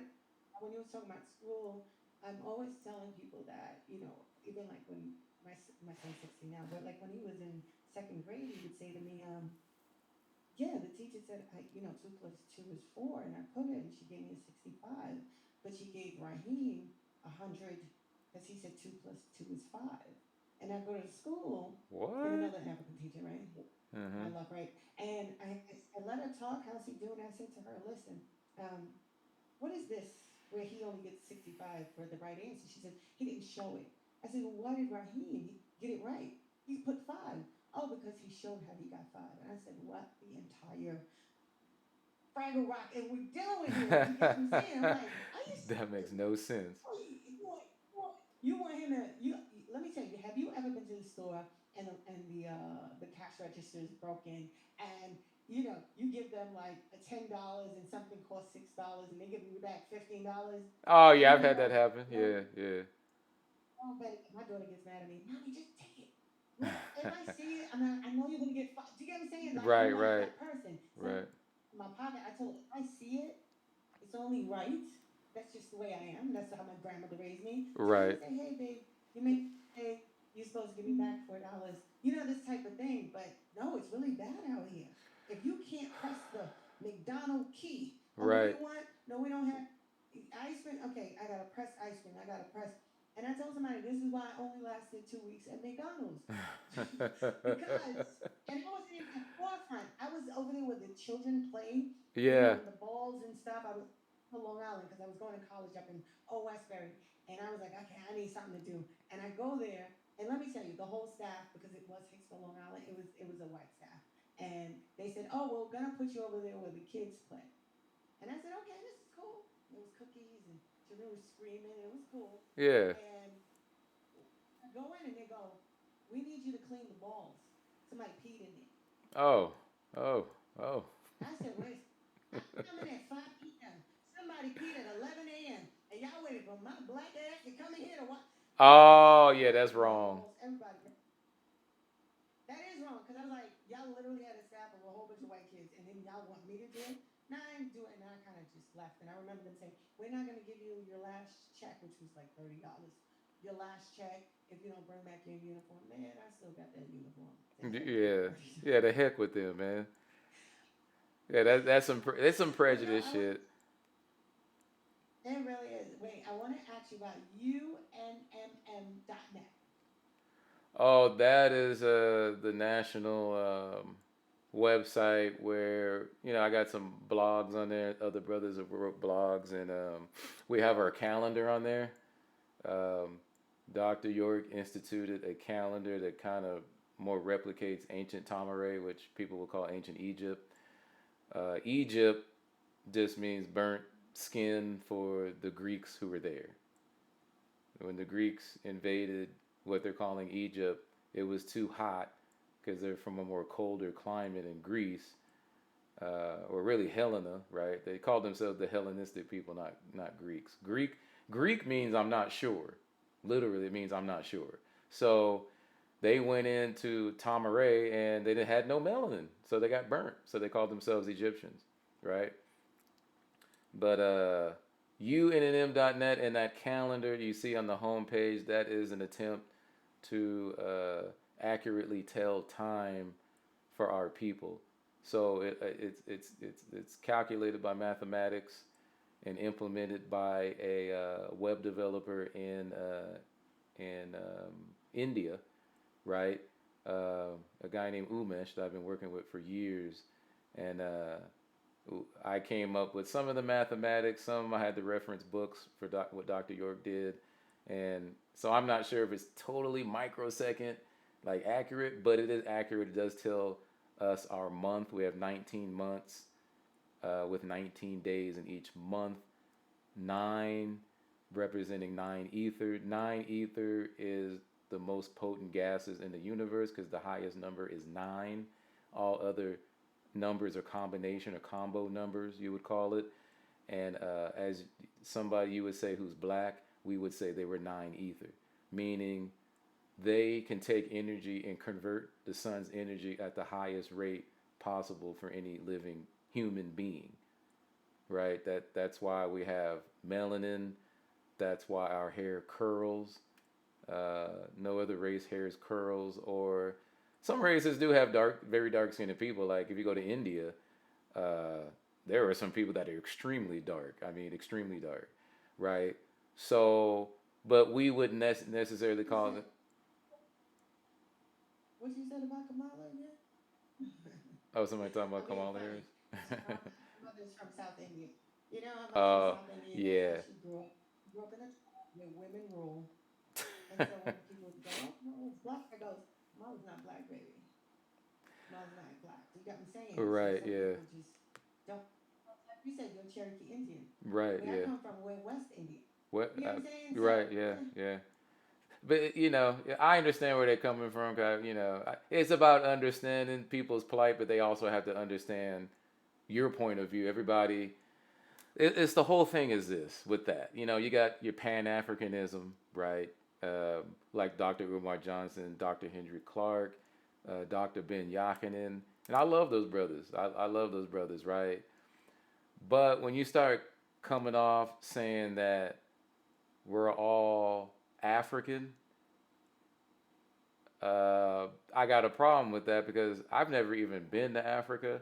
We don't claim that we came across the transatlantic slave uh, trade, and you can't fight for all black people across the planet. There's too many of us. Like a billion of us, like a billion and a half black people, man, or nine ether, Moors. So you can't really you can't really say that. You know what I mean? Now, if you want to teach us some history about certain people, you want to talk if you like African people, you know what I mean, and you want to talk about the trend, that's cool. I respect that, but I'm not included in that story because my forefathers and foremothers, we don't know anybody in Africa, and in the time that they're talking about, we were already here. You know what I mean? So we kind of look at our reality different based off of our community. It's not really based off some foreigner story. You know what I mean? And who the first person to ever come up with the theory of everybody, all black people from Africa, is by Melvin Haskovitz, right? He came out with a book called the Out of Africa Theory, where he theorized that we all came, if you're dark skinned, you all came from Africa. You know what I mean? And then he worked with another professor who was training him on this, Frank Boas, to push this as an academic curriculum, right? But notice how a theory is not a fact. You know what I'm saying? As Nuwabians and people of the Holy Tabernacle Ministry, we study factology. We don't study myths. Myths is like a Greek thing, or fantasies. Fantasy is a Latin word. You know what I mean? We don't really study fantasies and myths. We study concrete evidence of things that really happen, which are greater than myths and fantasies.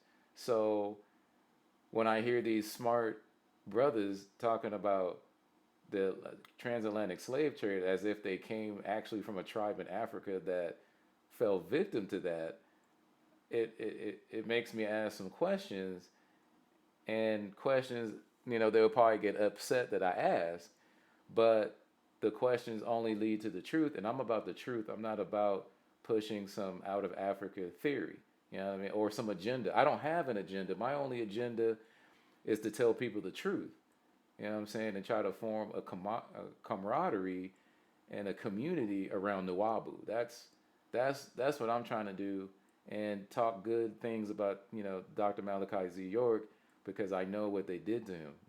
Like they do to a lot of us, man. Um, so it's and a lot of black people, a lot of black people are like this, right, Cindy? Like when Dr. York was out giving speeches, entertaining people, for his people that weren't students, black people like to be entertained. Oh, Dr. York's great, but as soon as he gets arrested, oh, I knew it, I knew it, I knew it, I knew he was doing that. Gossip, the gossip kicks in. My mama was the same way, I knew it, I knew something was wrong with him. And I'm like, we got to stop doing that. We got to start supporting each other. That the white man system is built for the white man. He created the system. He created the unnatural laws that go along with it. We got to form our own court system. You know what I mean? Because we would abide by the laws of nature, not by like this child support thing. Like I think we talked about in the phone. I mean, some people need to be on child support. But the government doesn't need to be butting into your family saying, how you should raise your child. That's up to you. You know what I mean? Well, it also depends on how a lot of us are raised, right? As my grandmother would always say to me, listen, if you laid down and you made the baby, we're in agreements. No need to go to the court or go to get the cops or go get anyone. You Right. get what I'm saying? Because Right. yeah, figure it out. And if you can't figure it out, that's just something between you, this child, and the mother. And so she used to always tell the women, the girls in the family, and the men, like, listen. So when a woman would say, "Oh, I'm putting him on child support," she'd be like, "Let me talk to you for a second. I need you to remember where you come from. I need you to remember who Right. babysits. I need you to remember not disrespectful because if no one is saying this in your family, you think it's natural. I remember the Right. first time my mom and my dad broke up, and someone tells her, "Oh, take him to court," and my grandmother had to. I'm gonna need you to stop. Remember, I moved you in when you were 16. You had her at 17. Nobody. Do you get what I'm saying? Because You're sometimes you right. gotta Right. rely on Right. people. At the R- end of the day, I think there's no such. Like you said, your baby mother hates you. That's Yeah. insane, right? The mother It, so much wants to destroy you, right? Let it make sense. And how do you take someone away from their child? Because daughters need their fathers, boys need their absolutely. fathers. Period. I don't care if I can't stand you. Come over here and get these damn children. You get what I'm saying? Right. Right. Right. And I would love to come Yeah. by and get my daughter anytime, anytime, any place on the planet. I would love to come by and pick her up. My thing with that is I'm like your grandma. So I believe in handling things within the family without the intervention of the Caucasoid. And she's she's Filipino from the Philippines, and so they kind of look at the white man the same way, like he's God, and his court is the judge is God. A lot of people look at like that judge and the child support. It's not even a judge; it's a hearing officer. They still look at this person like they're God, and I don't look at it that way. This is a mortal I'm standing in front of. You know what I mean? And this mortal cannot tell me how to raise my daughter. It's even in the Constitution. She cannot tell me how to raise my daughter, especially if I'm not on drugs. I was an IT engineer back then, so I was making good money. I had my own spot. I had two cars, whatever. You know what I'm saying? I was doing my thing, and I'm still doing my thing. But back then, I felt no need to have a third party tell me how to raise my child, and so I had to do some research about it because most men just fold up and give up. Oh, I want to see my baby, and I said that's cool. Every man has a choice to make, but do you want your daughter to really see you broken down because you got to give up so much of your salary to the baby's mom or to the wife or whatever, and you just look like a broken down, weak man in front of your child? I refuse to do that. You know what I mean? I rather call me messed up, but I rather wait to see my daughter and as a strong man and teach her strong values than to be a weak man and then she go and marry some weak dude that can't take care of her, doesn't stand up for his morals, has no principles, and is easily beaten down. I'm like, nah, I ain't going in front of my daughter like that. I'm a Nuwabian man. I'm strong. I'm a warrior. I'm a tribal warrior. It is not going down like that. So, and I also refuse to let my daughter be used as some kind of stock certificate to make money off of. I'm not gonna let her life be used like this. So I fought those bastards tooth and nail, and I won. Right now, if my baby moms ever listens to this, me and you need to get together and, reconcile because it's been a couple years now that I want to see Zindred. You know what I mean? Because that's my daughter. You know what I mean? But I want her to see a strong image of a strong man, not someone who's beaten down. He ain't got no money in his pocket because he's giving it all to the baby moms. I told you before, offline that she liked to go to the club and stuff and date dudes and have sex with dudes because that's kind of how we met. So I know her MO and I refuse to participate in that. I refuse to participate in that.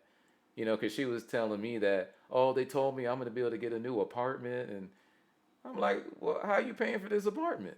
Oh, well, you're going to help pay. And I said, I'm not going to. No, I'm not. I'll die. I told her I'll die before I do that. I'll quit my job. I'll die. You will not. If you want a new apartment, I'll help you get it. But this is not the way to do it. You trying to. And it's really like women. They say some, not all women. I'm definitely not saying all women. So don't misquote me here. But they say a woman who's hell knows no fire like a woman scorned or something like that. And she's one of them that she just did not like the way we broke up. So I'll just leave it there. But this whole child support thing and this the government butting in on your life, they just want to rule you, man. They just want to take over your life and especially if you're melanated, man, we are under attack. Seriously, by the CIA, the government, the welfare system, the courts. I mean, it's crazy, man. The more research that I do, we really need a nation of our own. Now, if it's not the United Nawabi Nation of Moors, that's cool, but form your own nation because I'll tell you this story real quick. I live in a town called Dolan Springs, small town, but it was mostly Caucasian back in the day, and I needed help with some of my electricity. So I met this Caucasian guy named Steve, and the first time I went to his house, he's flying a Confederate flag, right? So I'm like, whatever. You know what I mean? It's it doesn't really bother me as long as you don't disrespect me. I won't disrespect you, type of deal. And so he actually ended up being a cool guy. He actually fixed some of my electricity here, and went by his house. And this is when I used to kind of drink beers. I was at his house drinking a beer, and I was talking about Nation of Islam. I was talking about all that stuff, right? And I didn't care if it was at a white guy's house with with a Confederate flag, right? We're still cool, you know what I mean? And his wife, I forgot her name, but she was a very nice lady. She said, Mudhuta, let me stop you for a second. She said, if black people don't like the way that the government is treating you, and she was from Canada too, she said, why don't you guys form your own nation? And I said, wow, I'm surprised you said that, but yes, that's what I plan on doing. No offense to anybody, but yes, we need our own nation. It is part of the Declaration of Human Rights that every human being has a right to claim their own nationality and their own nation. And for the fact that we kind of haven't done that, on a whole, we could form one nation or we could form many right here. It doesn't really matter. And we could form alliances and rely on each other for our survival. And for the fact that doesn't happen, it's because we've been infiltrated so badly that they don't want us to go anywhere. We're their form of entertainment. We're their form of creationism as far as the artistics and the art goes. We've invented many things that the Caucasian utilizes and owns to this day. They don't want us going anywhere. They want to keep ownership of us right where we're at. You know what I mean?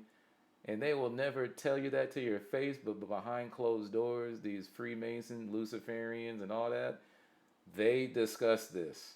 Trust me. And they don't want us forming our own nation. But it's inevitable and it's granted by nature that these things will happen.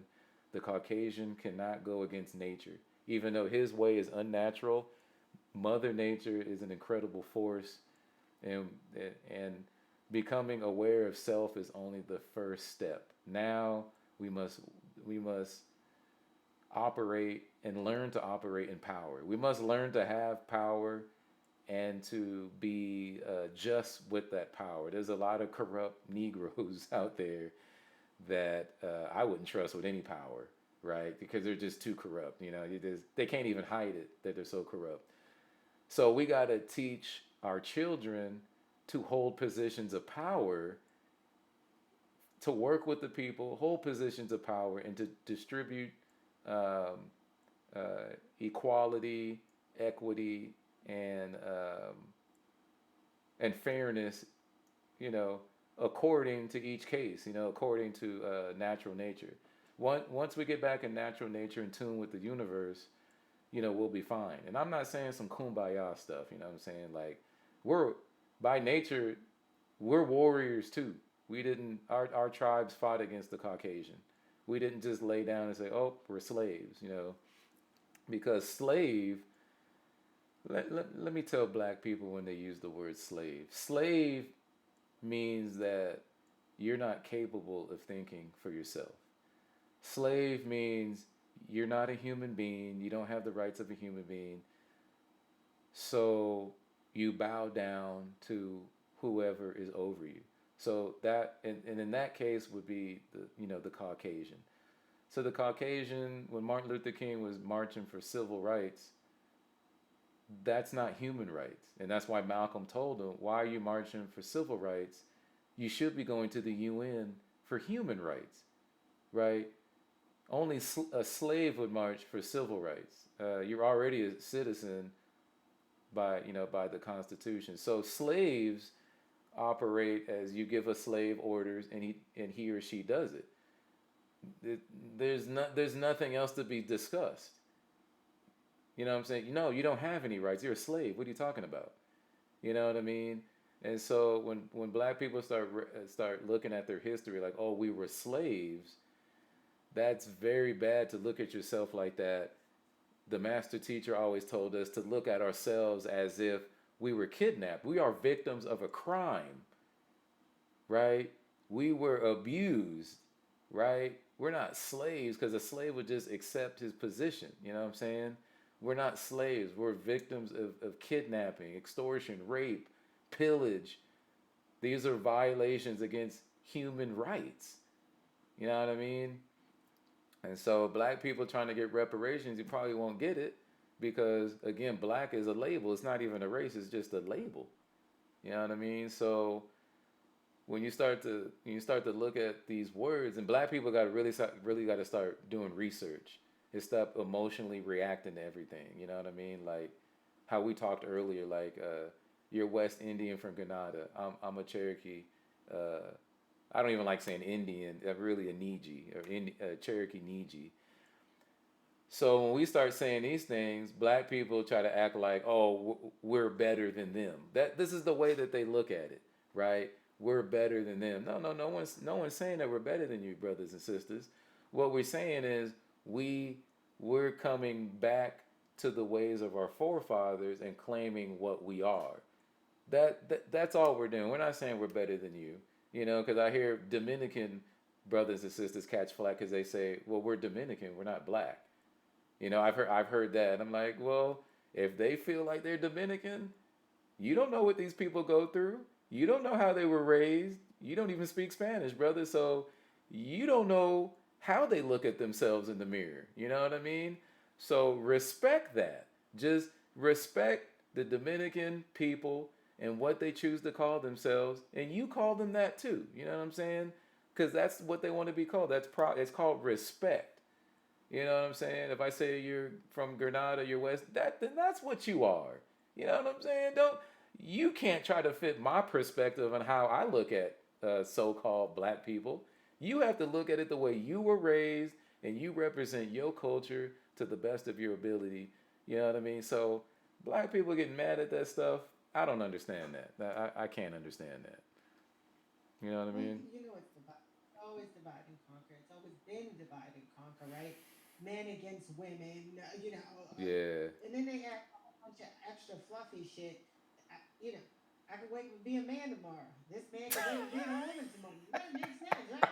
It's like, I ain't kidding. You know what I'm saying? Yeah, And so, that is you know, funny, man. and so what we grew up on was like, this it's so funny because my father was telling me like he said something. He was like, they think this guy's rich, but all he attracts is Chi Chi Man. You know what I'm saying? So he's like, which you think Chi Chi Man is, right? And Yeah, so yeah. it's like it's what we grew up on.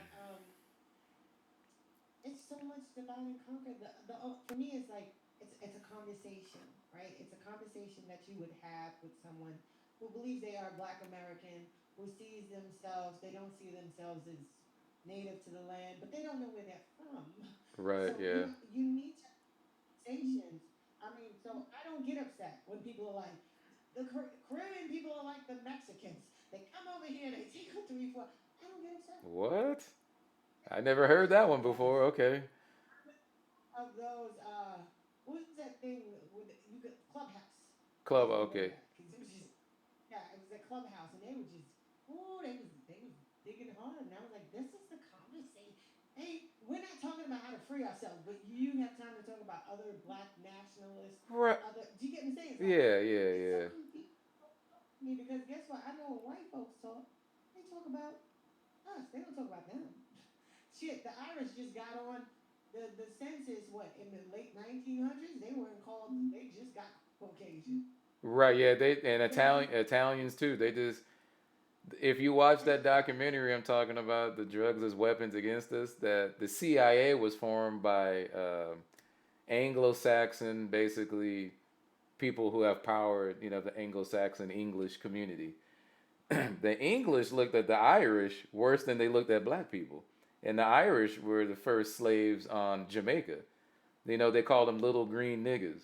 And the Italians, they thought Italians were less than human.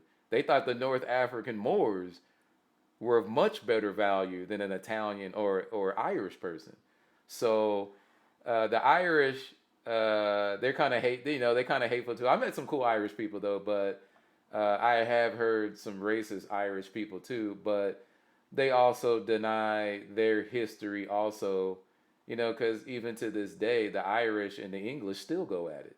Ireland and England still go at it. They still hate each other. So Hell yeah. yeah. So I don't. You know. And that to show you what's going on in their bloodline. Now I once told this Italian lady. She said her people were from Sicily, and I said, "Oh, you part Ethiopian?"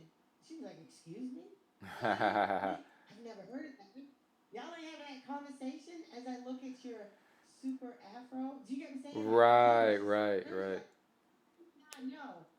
You don't think it's different that your hair doesn't lay down like some of the white chicks. Do you get what I'm saying? Right, No one has exactly. ever said Yeah. to you, this is what happened. Cleopatra. All of them came over, took over, and started mixing and mating, and here y'all are. You Absolutely, know? absolutely. I mean, it's right next to. I mean, Sicily sits on the boot, right, right next to the Horn of Africa. So, I mean, even Hannibal went through Sicily to fight Rome, right? So, black people have been in Italy for thousands of years. That's no mystery. And Sicilians are known for being dark-skinned people, even to this day. So, I mean, some people, even some Latino Moors, kind of, they'll say, "Well, I'm Latino." I get that. You are Latino, no doubt, but you're also a Moreno. Oh no, no, I'm not Moreno. Just okay. See, this is where the division kind of comes in. Like, what are we really talking about here? Like Latino is a culture. It's a certain culture. It's not a race of people. Latino is not a race of people. It's a certain culture of people. Your race goes down to your genetics. So, okay, because you could have this little Spaniard-looking Caucasian girl, and then have a dark-skinned Morena, and they both call themselves Latinas, right? But one looks a hell of a lot different than the other one. So obviously, by Mother Nature, you're not of the same race. We can tell that just by looking at you. I don't have to be a genius, and I'm not trying to cause division. But what I'm trying to do is get you to be aware of your own self, right? So when I say that, I'm not trying to cause division. I'm just saying, look at the obvious, though. God created us in a certain way. And I wanted to address one thing you said earlier about I don't think everybody comes from Africa, and I don't think everybody comes from us, right? I think we talked offline about this. It could be true, but I just don't think so. And the reason is, why do they look so different from us? Why they have the different blood type, different hair, different skin, different, if God created man in his own image, then God only has one image, unless God looked like everybody else at once. I mean, but I don't think that's true. So us as Nuwabians, we believe in like extraterrestrials and stuff. Like we think that beings came here, and certain beings came here and started different races. That's why if you look at the whole Hitler thing, he got his knowledge from the Thule Society, which was like a witchcraft society that Madame Blavatsky and a lot of other wealthy Germans were part of, right?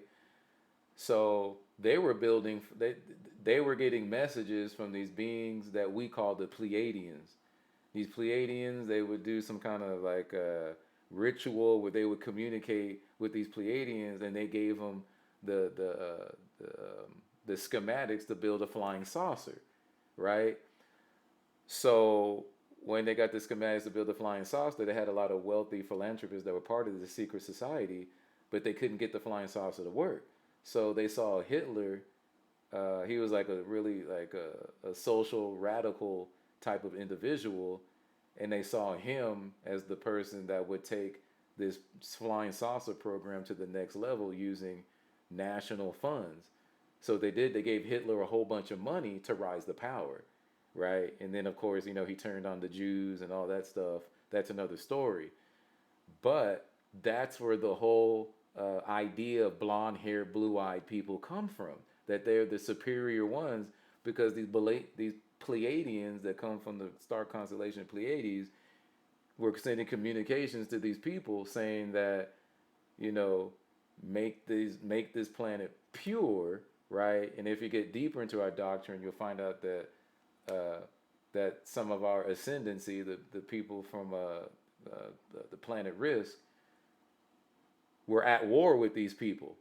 So the war that we're having now, this goes back. This is off planet. This is the off planet war, right? Like the way we look at it, like God is an extraterrestrial, right? And I could talk weeks about this, but I won't get too deep into it. But people wonder why things are happening. Nothing is new under the sun. And if you read our scripture called the Holy Tablets, it will explain everything. You know what I mean? So these are stories that go back to ancient Sumeria, ancient Tamare, and even civilizations before that that kind of explain what I'm saying in so many words. You know what I mean? So I wanted to ask you about this Spotify, this shows, the Spotify, like what that's about. Oh, right now there's radio. That's about really the Nuwabian community, but the black or melanated people, period, especially here on Turtle Island, which they call America. Just dealing with issues like our psychological issues I kind of deal with. Like, there's a lot of the so-called Black Indians. They this is called the Black Indians Unite. I'll just put the name of the show out there, and I'll watch these shows, right? And some of the brothers, they're like, "See, we are Indians. See," and they're looking up these documents, but I'm like, do you really need to look at all this stuff to convince yourself you're an Indian? I mean, I don't need to look at no documents. I need to listen to what my people told me before me, and that's it. That's it. I listen to my own bloodline, and that's it. I don't need to look at a thousand. It's good to look at the pictures. Don't get me wrong. It can reinforce your cultural identity. But one of my episodes is like, well, do you really need for white people to acknowledge you so you could feel good about being an Indian or wherever you're from? You need the white man to acknowledge you? That's how damaged psychologically you are. You still need these people in 2023 to acknowledge who you are so you could feel good about yourself? And I'm like, that's ridiculous. So I got my topics are about stuff like that. I'm really a nerd with language. So another thing that really kind of bothers me is when you go to court, right? This is supposed to be an English speaking nation, but when you go to court, they start talking Latin on you. Brothers don't know what these Latin words mean, cestake, trust, and what's it called, new de novo, and like, what is all this stuff? Unless you really study law, you're not gonna know what none of this stuff means. So that's another trick, from the Caucasian, so they can do I'm sorry, so they could do with you what they want to do with you, right? You're not gonna understand the lingo that they're talking, and you have a right to say, "Hey, speak English," but a lot of people are scared to say that in court because, like I said, the person holding the gavel in the gown, they think this person is God. They really do. They really think that person is God, so they're afraid to say anything. Even though in the Constitution it says you have a right for redress, you have a right to go to court to enforce your beliefs, but a lot of people won't do it. So I talk a lot about how to operate in society as someone trying to wake up.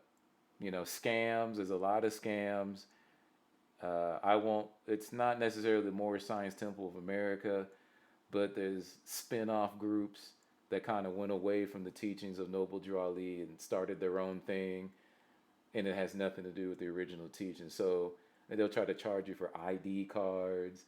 They'll try to charge you for writing paperwork. And a lot of this stuff is dangerous. They're telling people, oh, you don't have to have a driver's license because you're a Moor, and that's not true, man.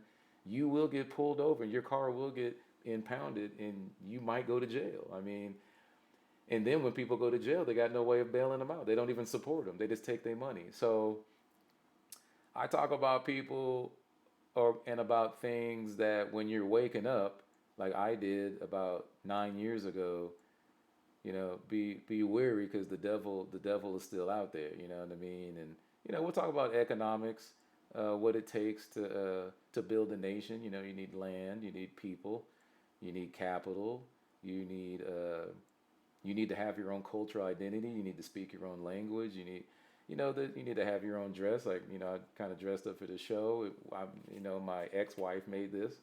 Thank you. There's certain things you need to have. You can't just be talking radical. Like the new Black Panther Party, and have you got no culture to back it up. Culture is what keeps things together. It keeps bloodlines together. It keeps money going for centuries. You know what I mean? It just keeps everything together, and that's a main reason why black people can't keep it together, because there's no unity in culture. You gotta have that language and that tone that you speak.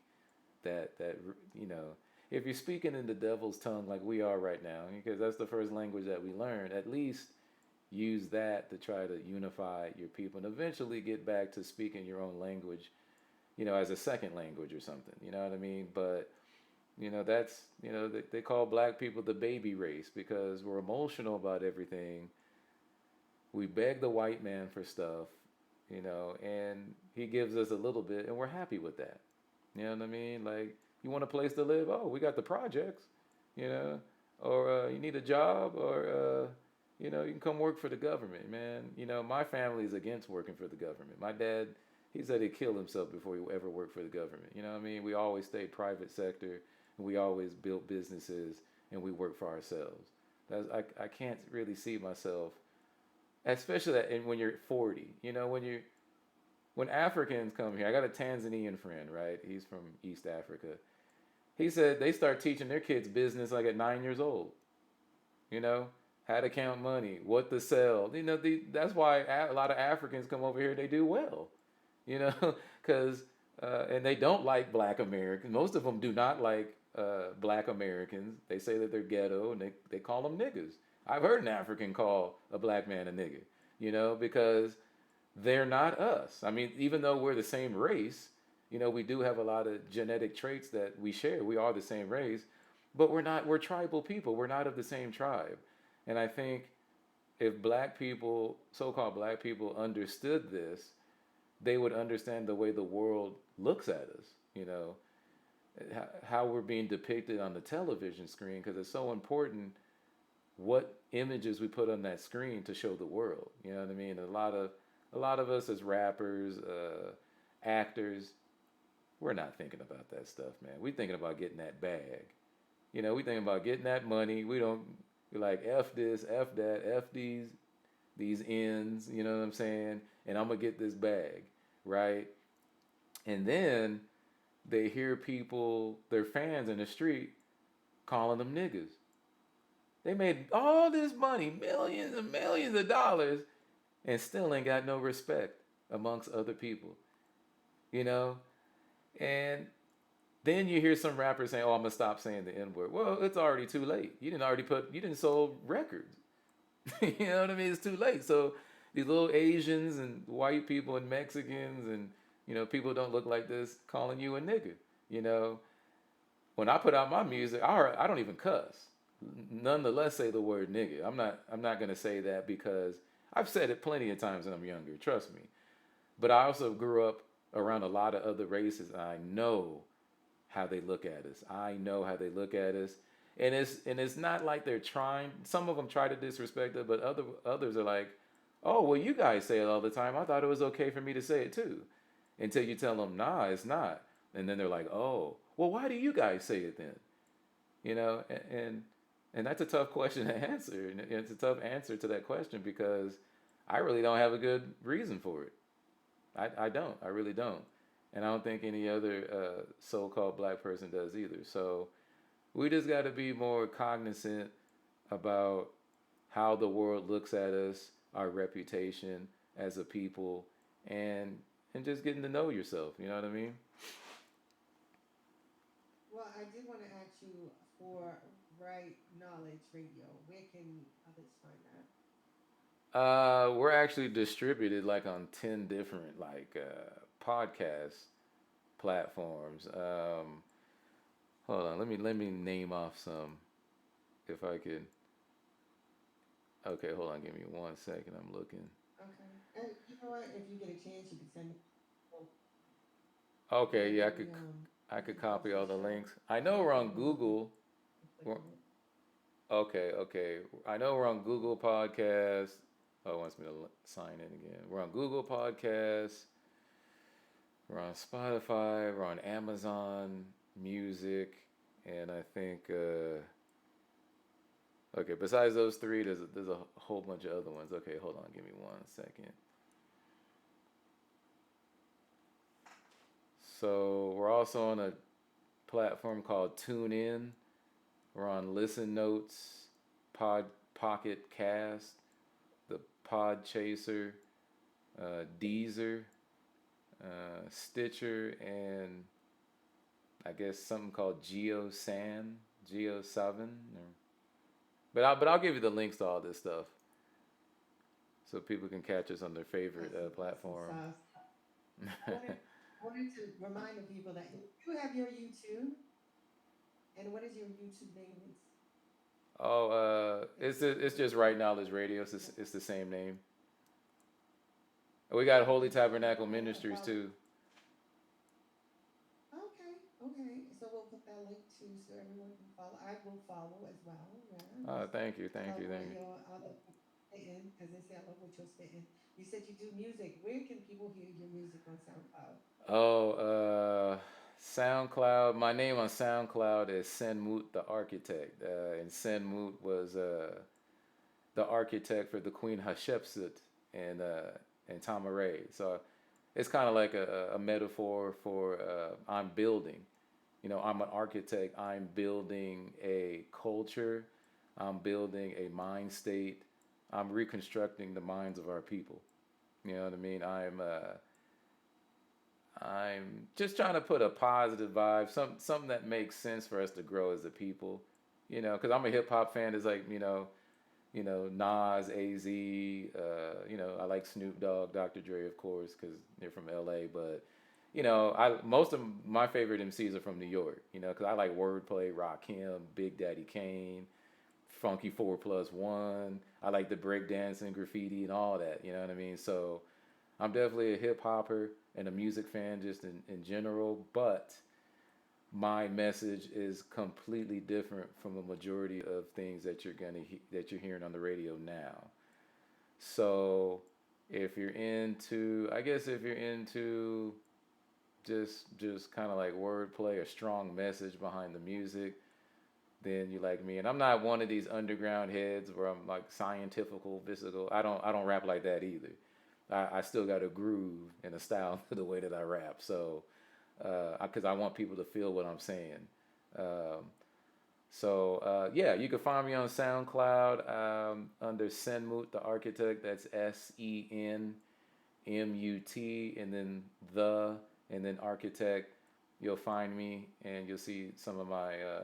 You'll find the six-pointed star with the ankh in the middle as part of our image, and then it'll be you'll see a character you've never seen before. It's actually an S in our language, and that stands for Sinmut.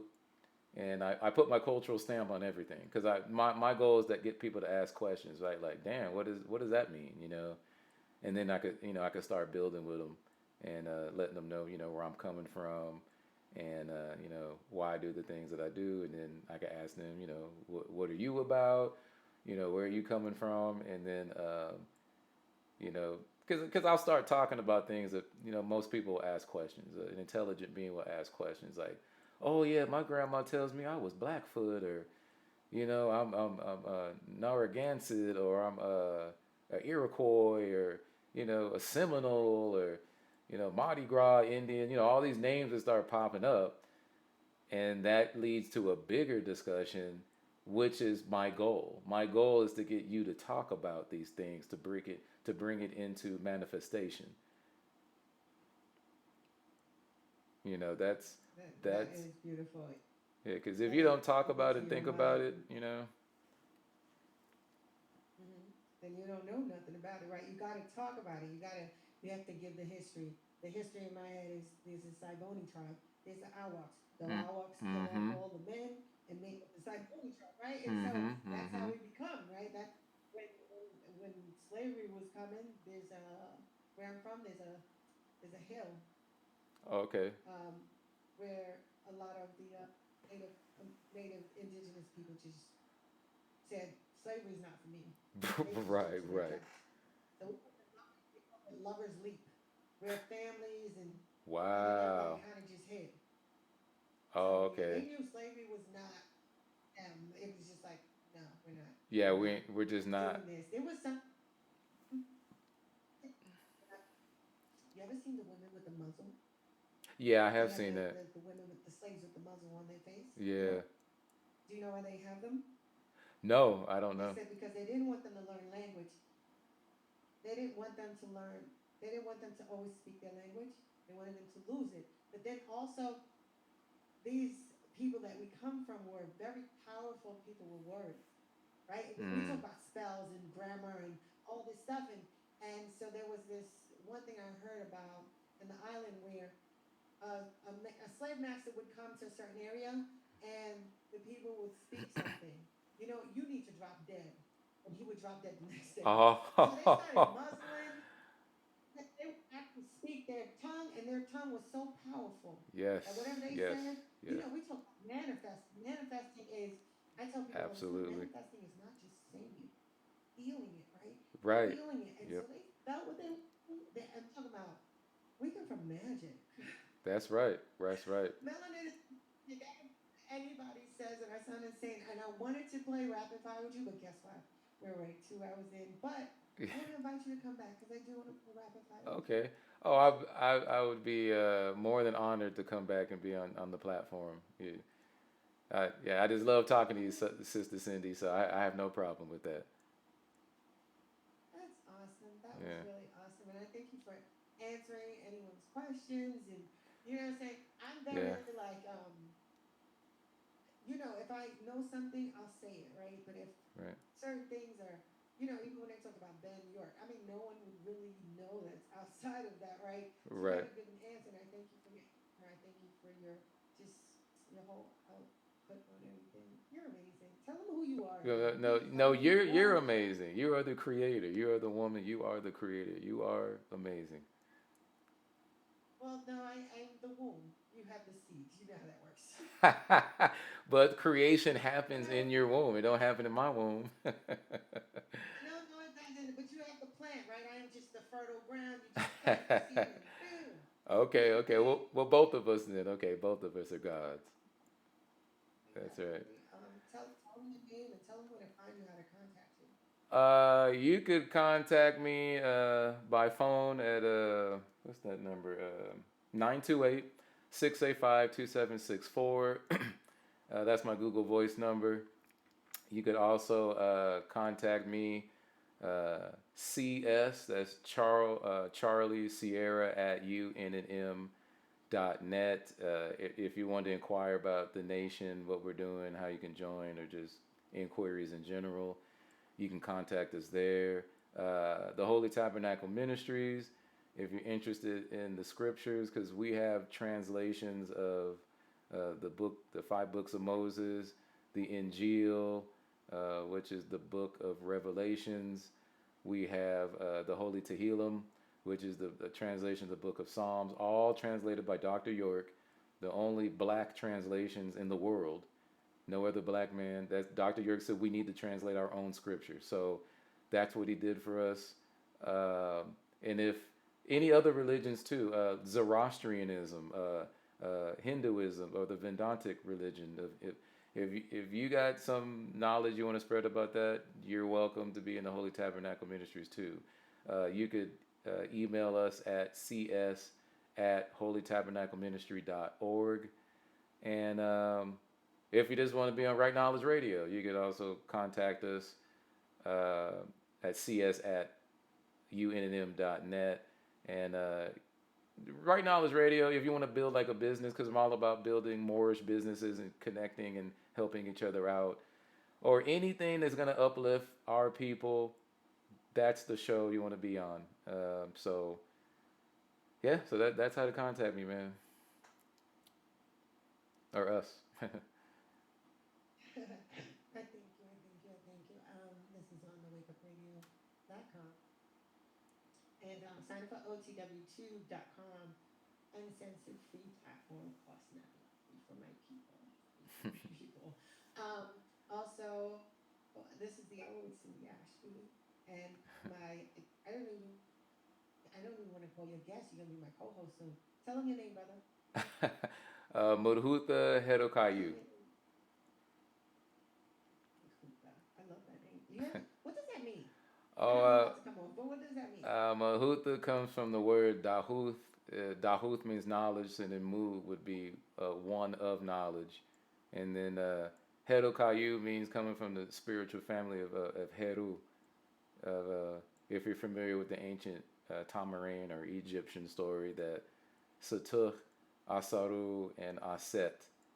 And Aset was Asaru's wife. Satuh was Asaru's brother. So, and Asaru was the king of Egypt. Satuh got jealous, and at a party, at a banquet inside the temple, it was customary for the pharaoh or the king to get a golden casket. So Satuh built a golden casket for the Afarut um, Asaru, and when Asaru got in, he basically chopped him up and threw the casket into the river into Syria. So so Heru wasn't born yet. So the story is Aset went to the king or the queen of Syria the queen of Syria put in a good word with the king of Syria. King of Syria allowed the queen of Egypt to get the pieces. She put the pieces back together with his phallus out, which is his penis, and impregnated herself and bore Heru. Heru took revenge on Sutuk and slayed him in battle. So, and Heru is also, there's a lot of different forms and manifestations of a Heru. He's also a bird. And the falcon bird was seen as very one of the greatest predators of the sky in ancient Egypt because he could swoop down from miles up and come down at like 100 miles an hour and swoop up a fish from the sea. So it was looked at Heru was looked at as like a supernatural being with incredible powers, and every Afarut or pharaoh would have a Heru name. So I chose to give myself the name Herokayu. Beautiful. You know what? I know we're supposed to come off. You know about Gilgamesh? No, no, I'm just saying because I Gilgamesh. know that they had the whole thing in Iraq, and then they found his bones. And then that was one of the things in Hillary's thing was like, we need to know where he's at because they're trying to create you. And I didn't know they Oh, sidestepped. So that's one of the things they took from Iraq. I didn't You even know, know we that. think they were, yes, they went into Gilgamesh's. You know, they say Uh, he's supposed to be eternal. He's supposed to be, but he didn't want to live. The story is he didn't want to live when his best friend died, right? He figured, why am I immortal, right? yeah, What's the yeah. meaning of life? Yeah, so no, no, you're Wow. right. That's what they took. That's That's what they took from my. they were over there for a Yep. reason. It just wasn't the war. They were trying to find old like books and relics from antiquity. That's I did hear that too. And it makes sense because Iraq is a very old place where most of people don't know Iraq got a lot of black people.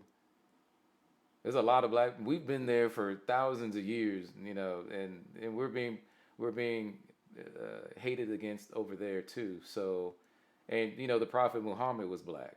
The Quraysh is a black tribe. Even they're starting to admit that now in Saudi Arabia. So, just wanted to throw that in there. I think, yeah, thank you. You guys are listening to onthewakeupradio.com if you're listening.